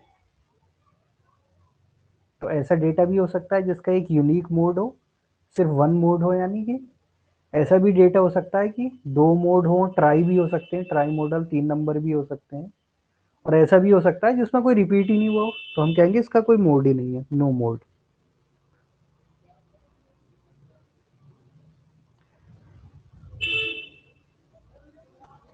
क्लियर? मोड का कॉन्सेप्ट क्लियर? बस ये ऐसी केसेस की ही बनते हैं इसमें, यस सर। कोई कंफ्यूजन तो नहीं इसमें? अगर हो सकता वन नंबर रिपीट हो रहा है तो सीधे एक यूनिक नंबर है, यही मोड है। अगर 2 या 3 नंबर है जो सबसे ज्यादा बार रिपीट हो रहा है तो 2 मोड भी हो सकते हैं, 3 मोड भी, ऐसे भी हो सकता है गेट। सर 3 से ज्यादा भी हो सकता है सर। हाँ, 3 से ओके ज्यादा भी हो सकता है। और अगर कोई भी रिपीट नहीं हो रहा तो नो मोड, मोड डिफाइंड नहीं है उस डेटा का। एक लास्ट में रिलेशन है जो बहुत काम आ जाती है कभी कभी, that is mode is equal to 3 times median minus 2 times mean. तो ये कहीं ऐसी जगह यूज हो जाती है कि हमें मान लो मोड या मीन दे रखा और मीडियन पूछा है, या मीडियन और मीन दे रखा, मोड पूछा है। 3 में से 2 आपको गिवन है, 2 वैल्यूज गिवन है और थर्ड वैल्यू निकालनी है। तो ये रिलेशन डायरेक्ट यूज होगी, mode is equal to 3 times median minus 2 mean.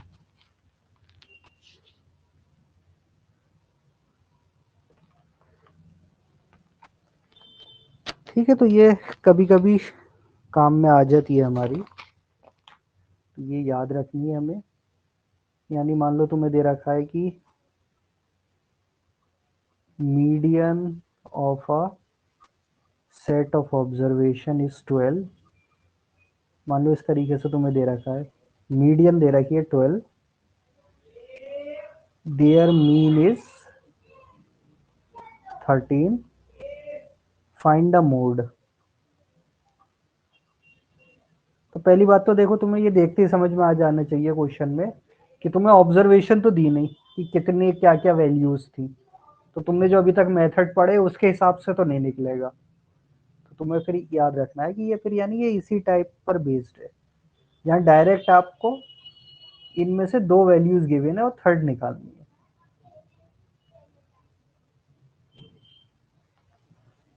क्या आएगा आंसर बताओ, मोड इज इक्वल टू क्या हो जाएगा, मोड की वैल्यू क्या आ रही है, मीडियन गिवन है और मीन गिवन है।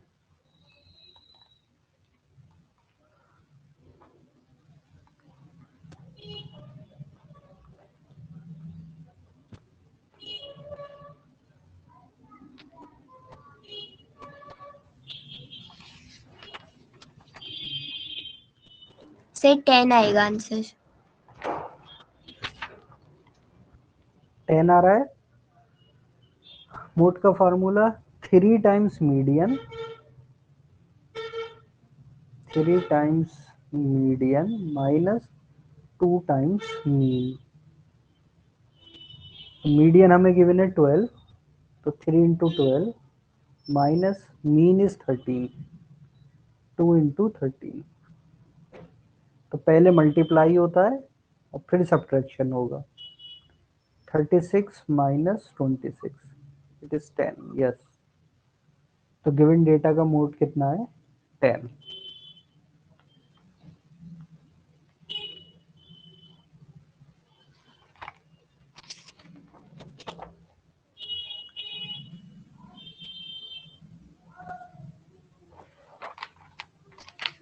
क्लियर, ये 10 आ रहा है। Yes sir. गुड। अच्छा ये बताओ, क्वेश्चन अगर है फाइंड अर्थमेटिक मीन यानी am and median of first 9 consecutive natural numbers.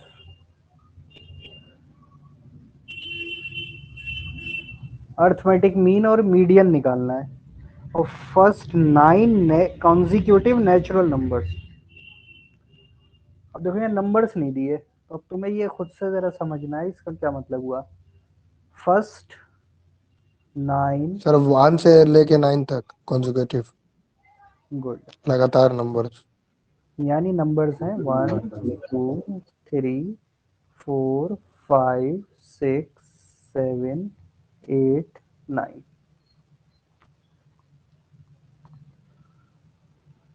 तो इसका हमें अर्थमेटिक मीन निकालना है और मीडियन।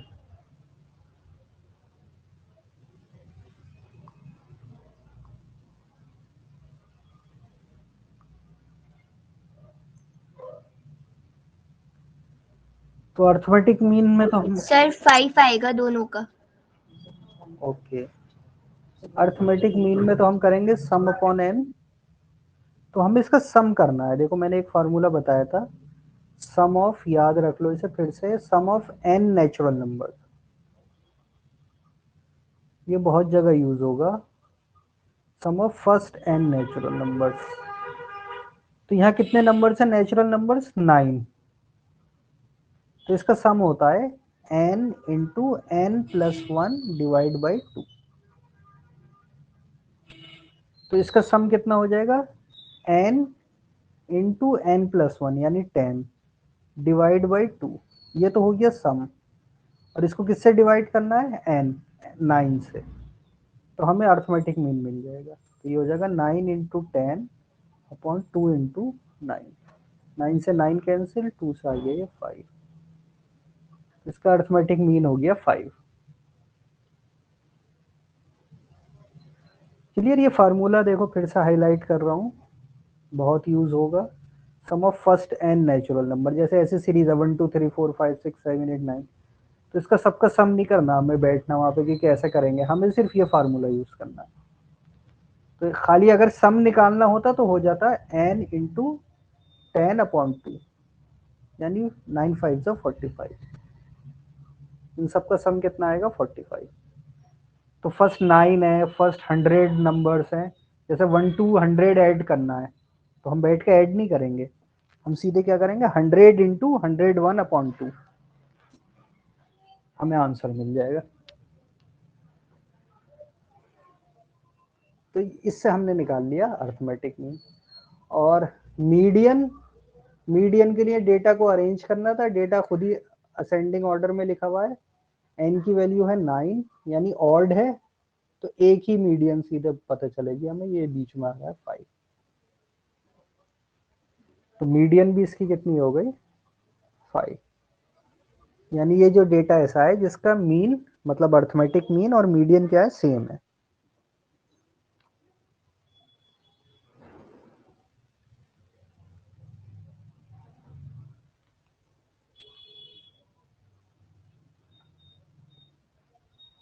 चलो एक क्वेश्चन ये बताओ, if am of 25 27 31 35 39 and x, एक नंबर अननोन है, इसका अर्थमेटिक मीन है 38। फाइंड x, x की वैल्यू बताओ क्या होगी। इस बार अर्थमेटिक मीन दे रखा है, वैल्यू निकालनी है आपको।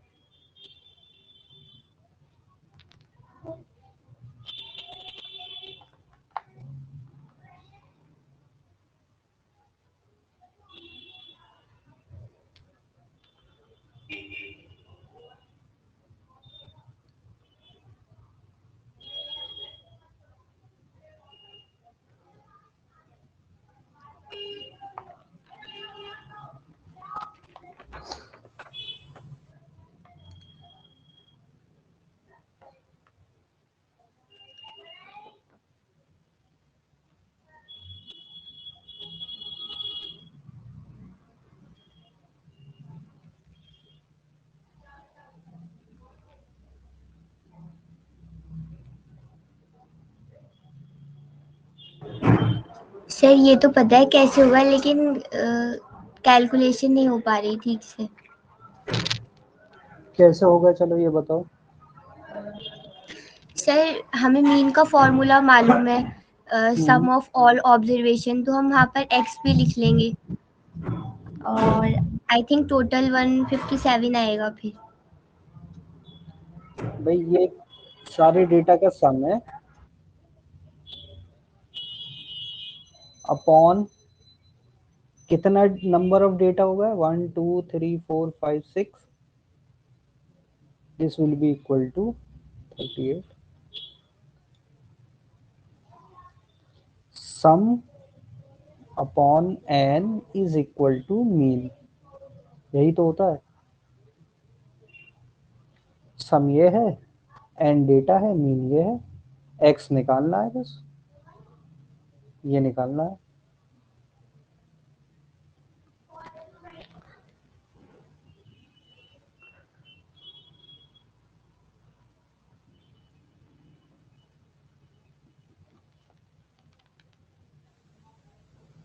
सर 71। 71। नज़ीर, आसिफ, बताओ कितना आ रहा है?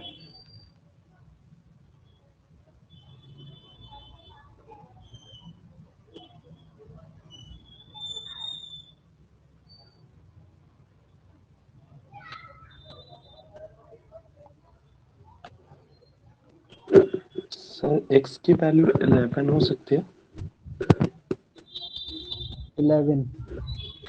नहीं और नहीं बताओ, जो वैल्यू आ रही है वो बताओ, फिर देखेंगे क्या आ रहा है आंसर, अलग चीज़ है। नज़ीर, कुछ आई वैल्यू?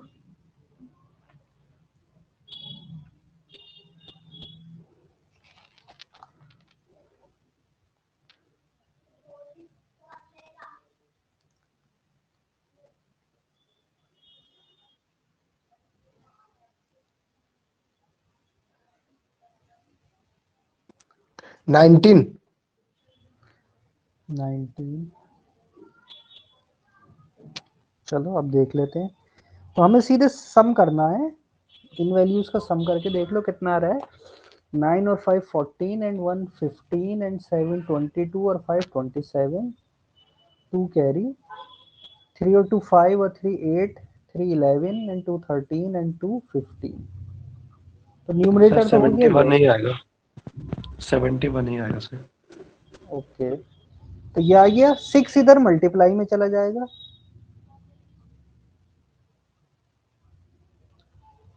तो 157 plus x is equal to 38 into 6, 8 6 are 48, this one 6 2 are 28।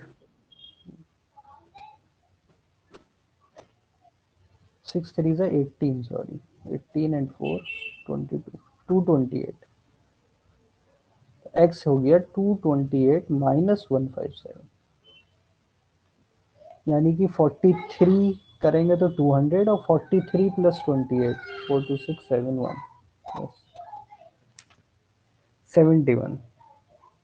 तो x की वैल्यू होगी 71।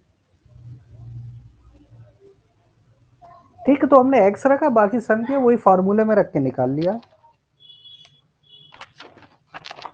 ठीक है, कॉन्सेप्ट तो क्लियर है, जो कैलकुलेशन में गड़बड़ हो रही है वो कोई बात नहीं, वो तो धीरे धीरे इंप्रूव हो जाएगी, लेकिन समझ में तो आ गया हमें करना क्या था। अगर ऐसे अर्थमेटिक मीन निकालना है तो sum upon n is equal to arithmetic mean या एवरेज।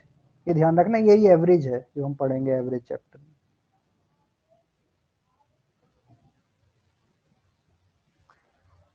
ज्योमेट्रिक मीन निकालना है ऑफ 2 6 18 54 एंड 162। ये 5 नंबर है, इनका ज्योमेट्रिक मीन। क्या करेंगे ज्योमेट्रिक मीन में? Geometric mean is equal to, geometric mean में क्या करना है?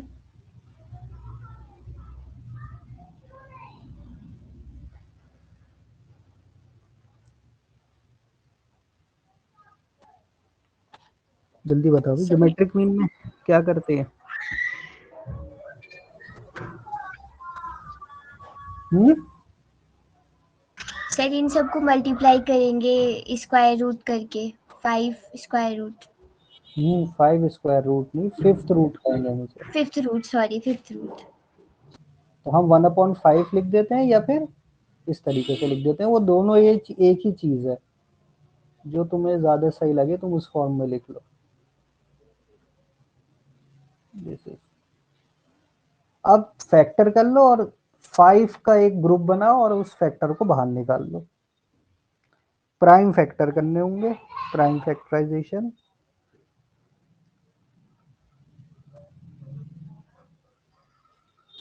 देखो 2 क्या हो जाएगा, 2 इंटू 3, सॉरी 2 तो ऐसे ही रहेगा, 6 हो जाएगा 3 इंटू 2, 18 हो जाएगा, 3 इंटू 3 9 54 हो जाएगा, 18 3 जा यानी 3 3 जा 9 2 जा 18 इंटू 3 एंड 162 इज 2 से डिवाइड करें तो 81, 81 इंटू 2 यानी 9 इंटू 9 इंटू 2, इतने फैक्टर हो गए।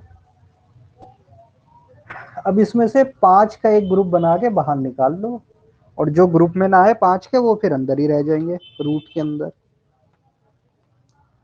तो क्या आंसर आ रहा है इसका, ये बताओ।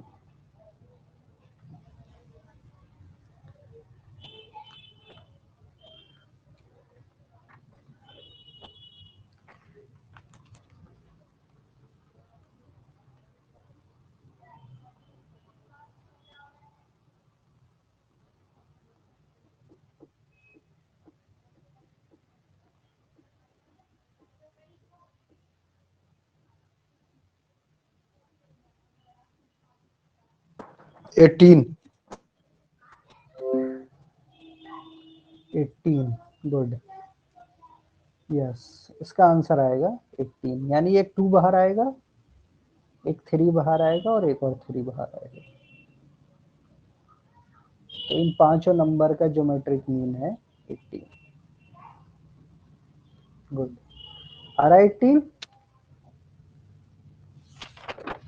यस सर 18 आ रहा है। गुड, चलो नेक्स्ट करते हैं। हार्मोनिक मीन निकालो ऑफ 4 8 12 16 एंड 20। हार्मोनिक मीन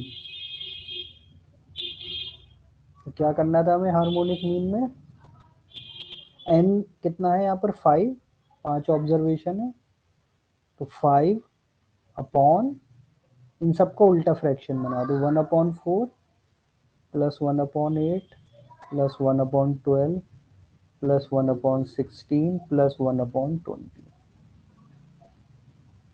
ये हार्मोनिक मीन है। बस कैलकुलेट करके बताओ क्या आ रहा है।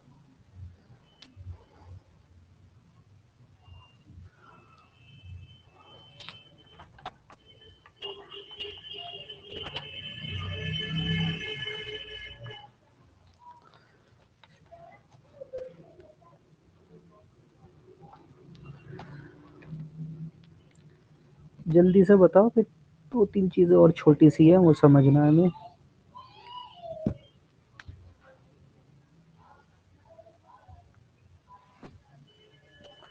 वन अपॉन 4 प्लस 1/8 प्लस 1/, तो पहले इस डिनोमिनेटर को इस जरा समझने की कोशिश करो क्या करें हम इसमें। यहाँ देखो एलसीएम डिनोमिनेटर में, लेंगे सर। गुड, इन सबका एलसीएम एलसीएम 4 आएगा 60। 8 12 16 और 20, कितना आ रहा है एलसीएम 60। 60 यस। 60 इसके टेबल में नहीं आता 16 की।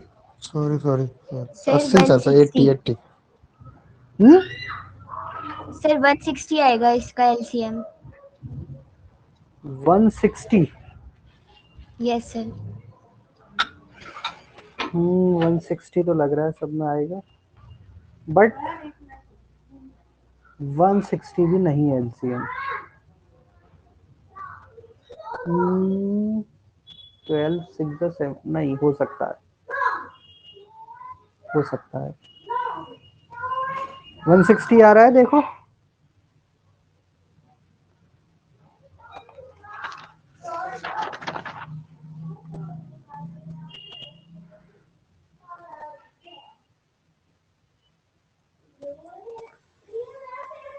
सर 160 आएगा, आप चेक करिए एक बार।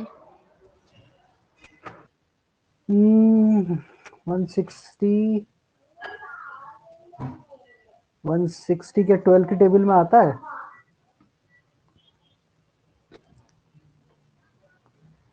It should be a common multiple, सबका कॉमन होना चाहिए। अगर किसी एक की टेबल में भी नहीं आ रहा है तो वो एलसीएम नहीं होगा।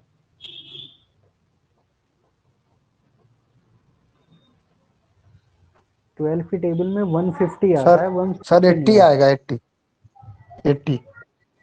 80 भी 12 की टेबल में नहीं आता।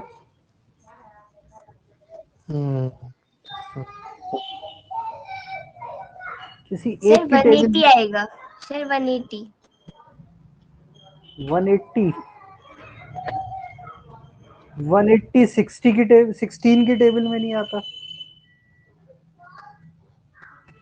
इसमें नहीं आता।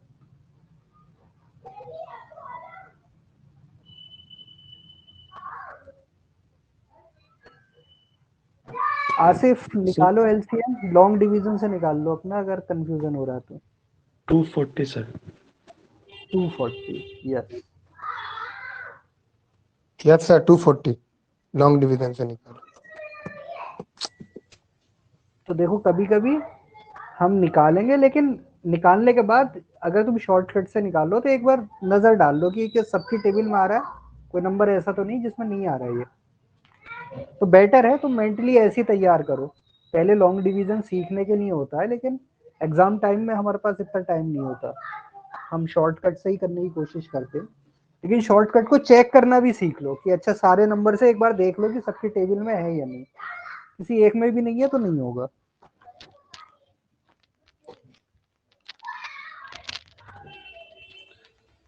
तो फिर क्या करेंगे आगे, 240 से मल्टीप्लाई कर दो इसे भी और इसे भी।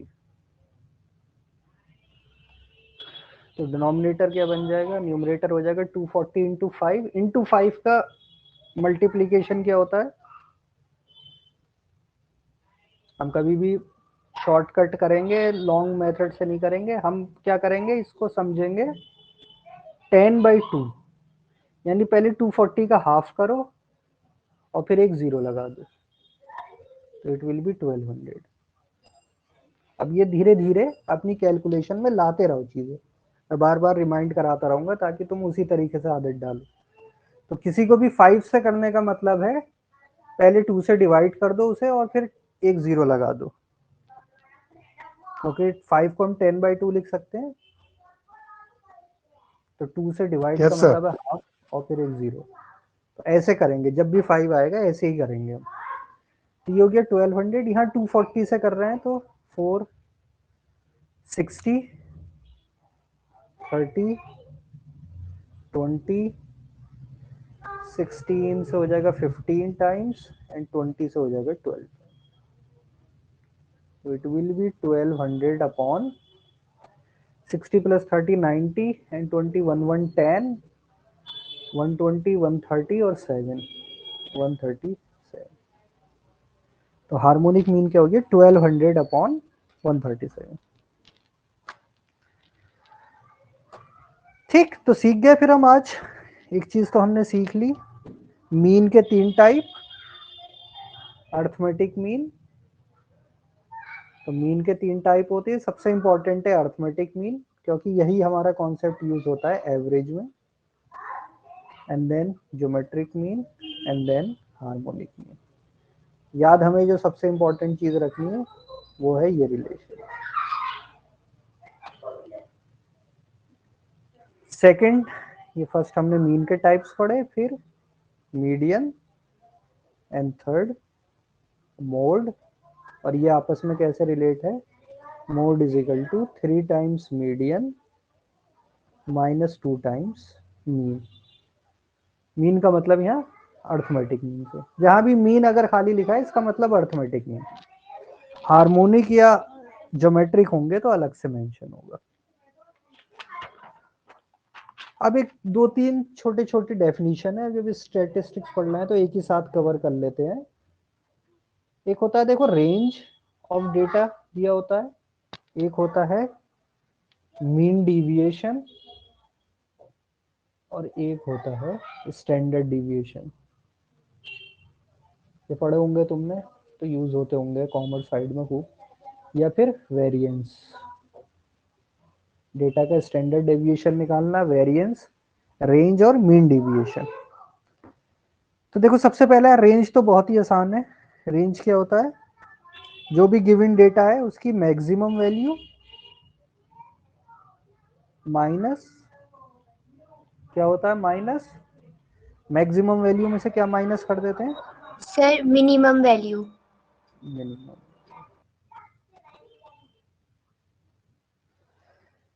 यानी अगर तुम्हें इस तरीके से गिवन है 2 4 5 7 8 12 15, इसकी रेंज पूछी डेटा की, तो range will be equal to maximum value 15 minus minimum value 2 13। तो रेंज कितनी हो गई 13। क्लियर? इसमें तो कुछ समझने की चीज नहीं है, आराम से कर लेते हैं। Second is mean deviation. Mean deviation को समझते हैं।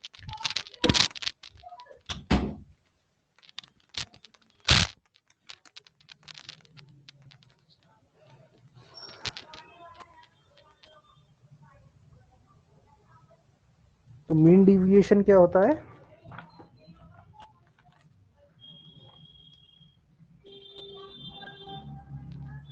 मीन डिविएशन में कहीं पढ़ा है, याद है कुछ मीन डिविएशन? सर पढ़ा तो है लेकिन इतना याद नहीं है।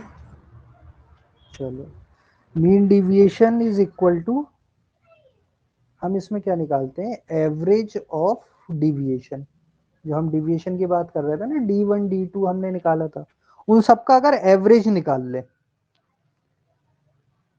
Average of deviation from mean, कि मीन से कितना डेविएशन हो रहा है, उन सारे डेविएशन का एवरेज निकाल ले, तो हमें क्या मिलेगा, मीन डिविएशन। जैसे मान लो MD से शो कर देते हैं, मीन डिविएशन ऑफ 2 3 9 11 15, ये 5 डेटा है, इनका हमें क्या निकालना है, मीन डिविएशन। तो हमें क्या निकालना पड़ेगा, सबसे पहले हमें निकालना पड़ेगा मीन। पहला स्टेप होगा क्या, मीन निकालो। सेकंड स्टेप क्या होगा, डिविएशन फ्रॉम मीन निकालो। और थर्ड स्टेप क्या होगा, उसका एवरेज।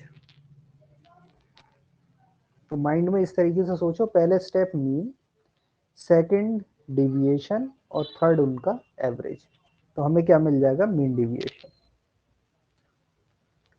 तो ये डेटा सेट है 2 3 9 15, इसका बताओ मीन क्या आ रहा है, एक्स बार।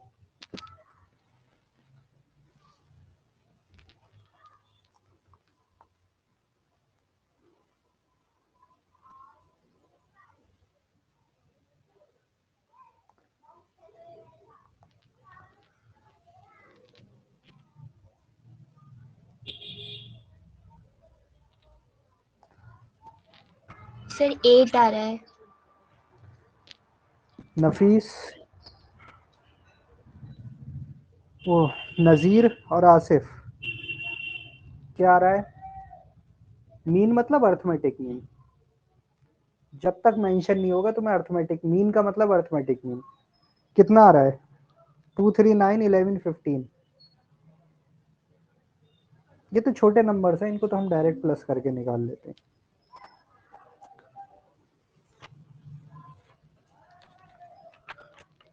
एट ही आएगा सर। 8 आ रहा है, 8। गुड। अब देखो, अब हम क्या करेंगे, अब जरा एक स्टेप को समझना। मीन निकल गया, अब निकाल लो डिविएशन। तो D1 हो जाएगा 2 - 8, D2 हो जाएगा 3 - 8, D3 हो जाएगा 9 - 8, D4 हो जाएगा 11 - 8, और D5 हो जाएगा 15 - 8। हर ऑब्जर्वेशन में से मीन माइनस कर दो, दैट इज कॉल्ड डिविएशन। तो ये हो गया -6, ये हो गया -5, ये हो गया +1, ये हो गया +3, और ये हो गया +7। ठीक, 6 5 1 3 7 ये आ गया। तो दो स्टेप क्लियर हो गए हमारे, मीन निकल आया, डिविएशन फ्रॉम मीन निकल आया। अब थर्ड स्टेप या फाइनल स्टेप में हमें क्या करना है, एवरेज लेना है, average of D1 D2 D3 D4 and D5। तो बताओ आंसर क्या आएगा। एवरेज का मतलब वही है, सम अपॉन n।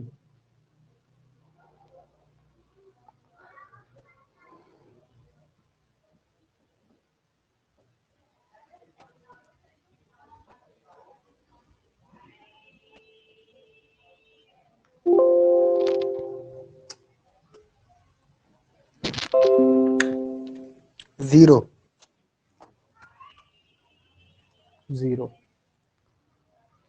तो ऐसे तो मीन डिविएशन अगर हम जिस मेथड से करें हमेशा 0 आएगा। क्यों? क्योंकि मीन से जब भी आप डेविएशन लोगे, हमने मीन की डेफिनेशन में यही पढ़ा था ना कि sum of all the deviation should be 0, तभी वो मीन कहलाएगा, वरना तो वो मीन ही नहीं है। तो मीन डेविएशन तो हमेशा 0 हो गया।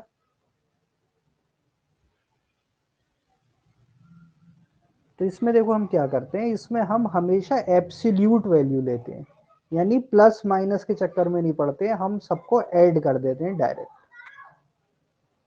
मीन डेविएशन निकालने में बस ये चीज ध्यान रखनी है, हम पॉजिटिव निगेटिव का नहीं चक्कर करते, हम सीधे ऐसे ऐड कर देते हैं सबको। हम कहते हैं एब्सोल्यूट वैल्यू भी कह सकते हैं, या फिर आप इस तरीके से याद रख लो कि पॉजिटिव निगेटिव को छोड़ो, सीधे सबको पॉजिटिव लेके ऐड करके एवरेज निकाल लो। तो our average will become 11 and 12 and 3 15 and 7 22. 22 upon 5 is 4.4. This. तो मीन डेविएशन इस डेटा का कितना है? 4.4।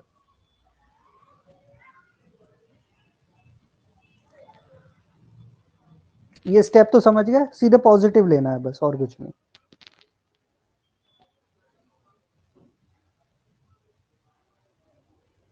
क्लियर?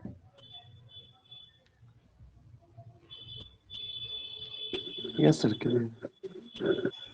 देखो थोड़ा सा अगर तुम समझने की कोशिश करो, देखो डिविएशन एक्चुअल में क्या शो करता है, तुमने पढ़ा होगा एक चीज की सिमेट्री होती है डेटा की। ग्राफ से इस टाइप के कुछ बनाए होंगे कहीं ना कहीं, दिस इज नॉर्मल डिस्ट्रीब्यूशन, ऐसे शो करते हैं हम। तो आपने एक टर्म पढ़ा होगा डिस्ट्रीब्यूशन ऑफ डेटा या फिर सिमेट्री ऑफ डेटा। तो डिविएशन क्या होता है? डिविएशन आपको ये बताता है कि गिवन डेटा कितना सिमेट्रिक नहीं है, कितना एसिमेट्रिक डेटा है। तो जिसका मीन डेविएशन ज्यादा होगा उसका मतलब ये है कि डेटा जो है वो मीन के आसपास लाई नहीं कर रहा, मीन से अलग अलग लाई कर रहा है। तो इसलिए हम जब डेविएशन को समझना चाहते हैं तो हमारा प्लस माइनस से मतलब नहीं होता, हमारा मतलब ये होता है कि कितना ज्यादा डिविएट है, चाहे वो प्लस की तरफ डेविएशन हो रहा है या माइनस की तरफ हो रहा है। तो वहां पर हमारा ये टर्म आता है मीन डेविएशन। तो खैर ये तो हमें तो सिर्फ इतना समझना है कि प्लस करके हम कर देते हैं, लेकिन मीन इतना यूज नहीं होता जितना डेटा को समझने के लिए यूज होता है स्टैंडर्ड डेविएशन। ये बहुत आपने टर्म सुना होगा, एसडी, स्टैंडर्ड डेविएशन, सिग्मा से। सर ये सारा आएगा हमारे सिलेबस में? नहीं, तुम्हारे मेन सिलेबस में वो 3 चीज थी ऊपर वाली, मीन मीडियन मोड। लेकिन ये एक चीज समझ लो कि कहीं इन केस पूछ ले तो, बहुत रेयर चांस है, लेकिन ये समझ लो सबसे लास्ट वाला स्टैंडर्ड ओके डेविएशन। सर, मैं डर गई थी। नहीं, स्टैंडर्ड डेविएशन की क्या होता है? स्टैंडर्ड डेविएशन को समझने के लिए वो सारी चीज समझाई थी। स्टैंडर्ड डेविएशन होता है इक्वल टू, जो हम डेविएशन निकालना है मीन से, उनका क्या करो, स्क्वायर करके सम कर दो and divide by n. This is called standard deviation. अब वेरिएंस जो होता है, वेरिएंस इज इक्वल टू जो भी स्टैंडर्ड डेविएशन है उसका स्क्वायर।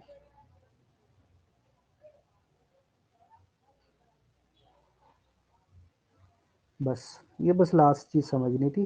तो अगर स्टैंडर्ड डेविएशन तुम्हें कहीं दे रखा है 2 5 7 10 13 17, इसका स्टैंडर्ड डेविएशन निकालना है, तो तुम्हें क्या करना है? सबसे पहले मीन निकालना होगा, देन डिविएशन निकालना होगा, x माइनस एक्स बार।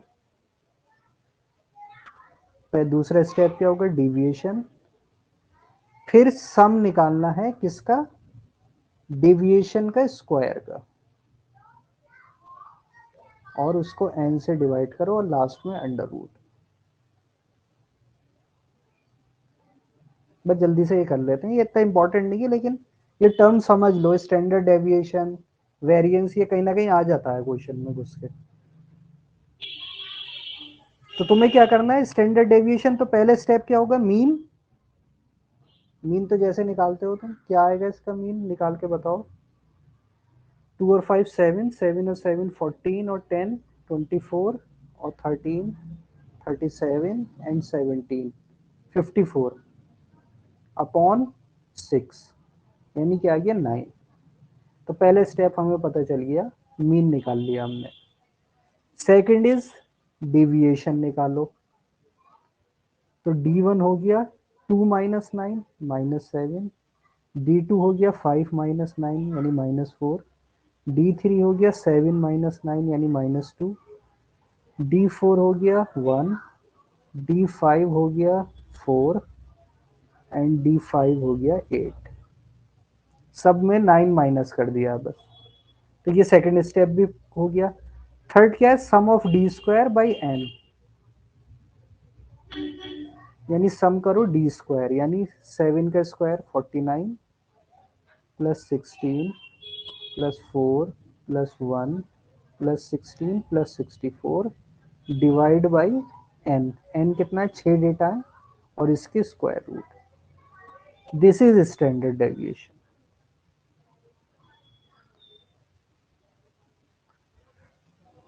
तो मैं तुम्हें बता रहा हूँ, सबका सम आ रहा है 150 अपॉन 6। तो 150 upon 6 is 25, square root of 25 is 5, यानी स्टैंडर्ड डेविएशन इज 5। और इसी का अगर वेरिएंस पूछते तो वेरिएंस क्या हो जाता है, इसका स्क्वायर यानी कि 25।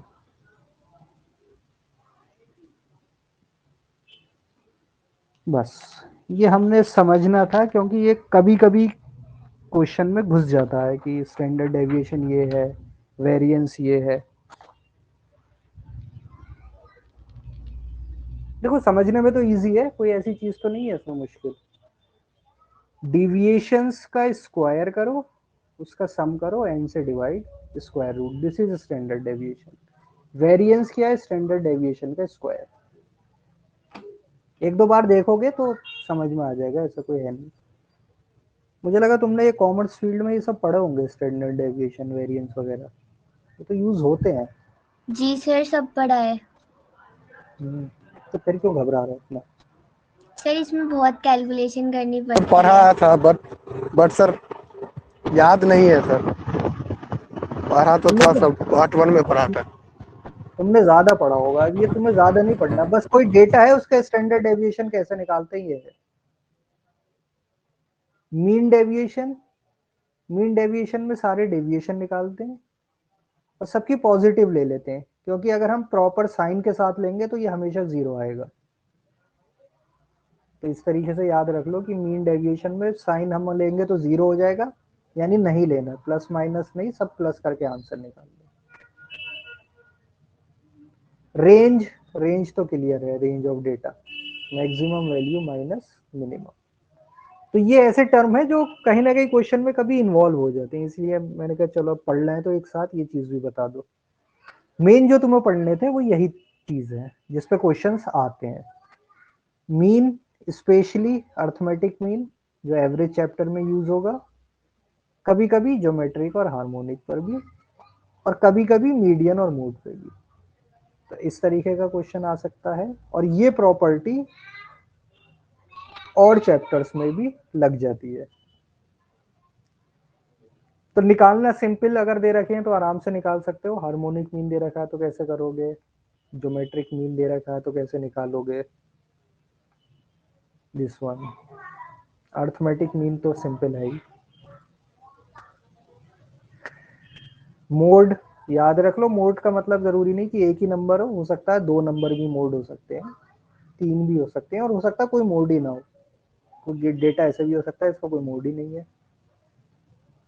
मीडियन में 2 केसेस थे, ऑड, ऑड के लिए तो सिंपल एक ही वैल्यू आएगी, बीच की जो भी वैल्यू है दैट इज आवर मीडियन। लेकिन याद रखना डेटा को अरेंज करने के बाद ही आंसर देना है, कभी गिविंग जो क्वेश्चन में सीधे उसमें निकाल लो मिडिल टर्म, ये जल्दबाजी में गलती हो जाती है। तो याद रखो डेटा को अरेंज करने के बाद ही आंसर मिलता है। और इवन है तो बीच की दो वैल्यूज का एवरेज, बीच की दो वैल्यूज का एवरेज, यानी दोनों को प्लस करो 2 से डिवाइड कर दो। ये हमारी एक प्रॉपर्टी थी जो हमें यूज करनी है। Arithmetic mean is always greater than geometric mean is always greater than harmonic mean. 2 numbers के लिए स्पेशली हम इसे यूज कर सकते हैं ऐसी डायरेक्ट, और 2 नंबर्स के लिए ये रिलेशन भी ट्रू होता है। ज्योमेट्रिक मीन का square is equal to arithmetic mean into harmonic mean. So this is our chapter, geometric mean निकालना, ये निकालना, और ये अच्छे से फिर से समझ लेना। डीआई में हम खैर करेंगे बार बार इसी चीज को कि हमें गिवन डेटा का मीन निकालना है, तो हम क्या करेंगे, एज्यूम्ड करेंगे अपने हिसाब से किसी भी एक वैल्यू को, उनका डिविएशन निकालेंगे। देखो ये सब डिविएशन थे, ये -1 -3 +3, और इस तरीके से आंसर लिख लेंगे। जो एज्यूम मीन माना प्लस जो डिविएशन है उनका एवरेज, तो हमें पता चल जाएगा कि हमारा ट्रू मीन क्या था।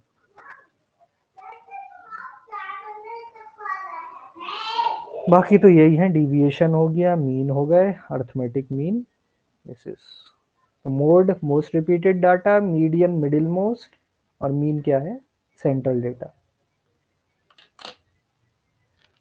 तो एनी क्वेश्चंस कोई?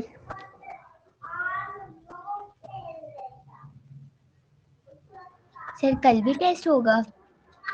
नहीं अभी कल नहीं होगा, अभी एक दो बेसिक और चीज हमें करनी है, उसके बाद टेस्ट होगा। और मैं तुम्हें कुछ प्रैक्टिस शीट भी दूंगा, तो वो तुम जब ट्राई कर लोगे फिर टेस्ट, मतलब नेक्स्ट वीक वाला टेस्ट होगा, इस वीक नहीं है टेस्ट। तो नेक्स्ट क्लास में हम क्या करेंगे, इक्वेशंस बनाना, वर्ड प्रॉब्लम को समझना, वो सब करेंगे। परसेंटेज को कैसे हम समझेंगे, नॉर्मल गिवन लीनियर इक्वेशन है तो उसे कैसे करेंगे। कैसे सर? ठीक है, मंडे से? हाँ मंडे, सर हाँ मंडे। ओके ओके सर, ठीक है, क्लास एंड करें फिर आज। ठीक है सर, अल्लाह हाफिज। ओ, खुदा हाफिज। खुदा हाफिज। खुदा हाफिज।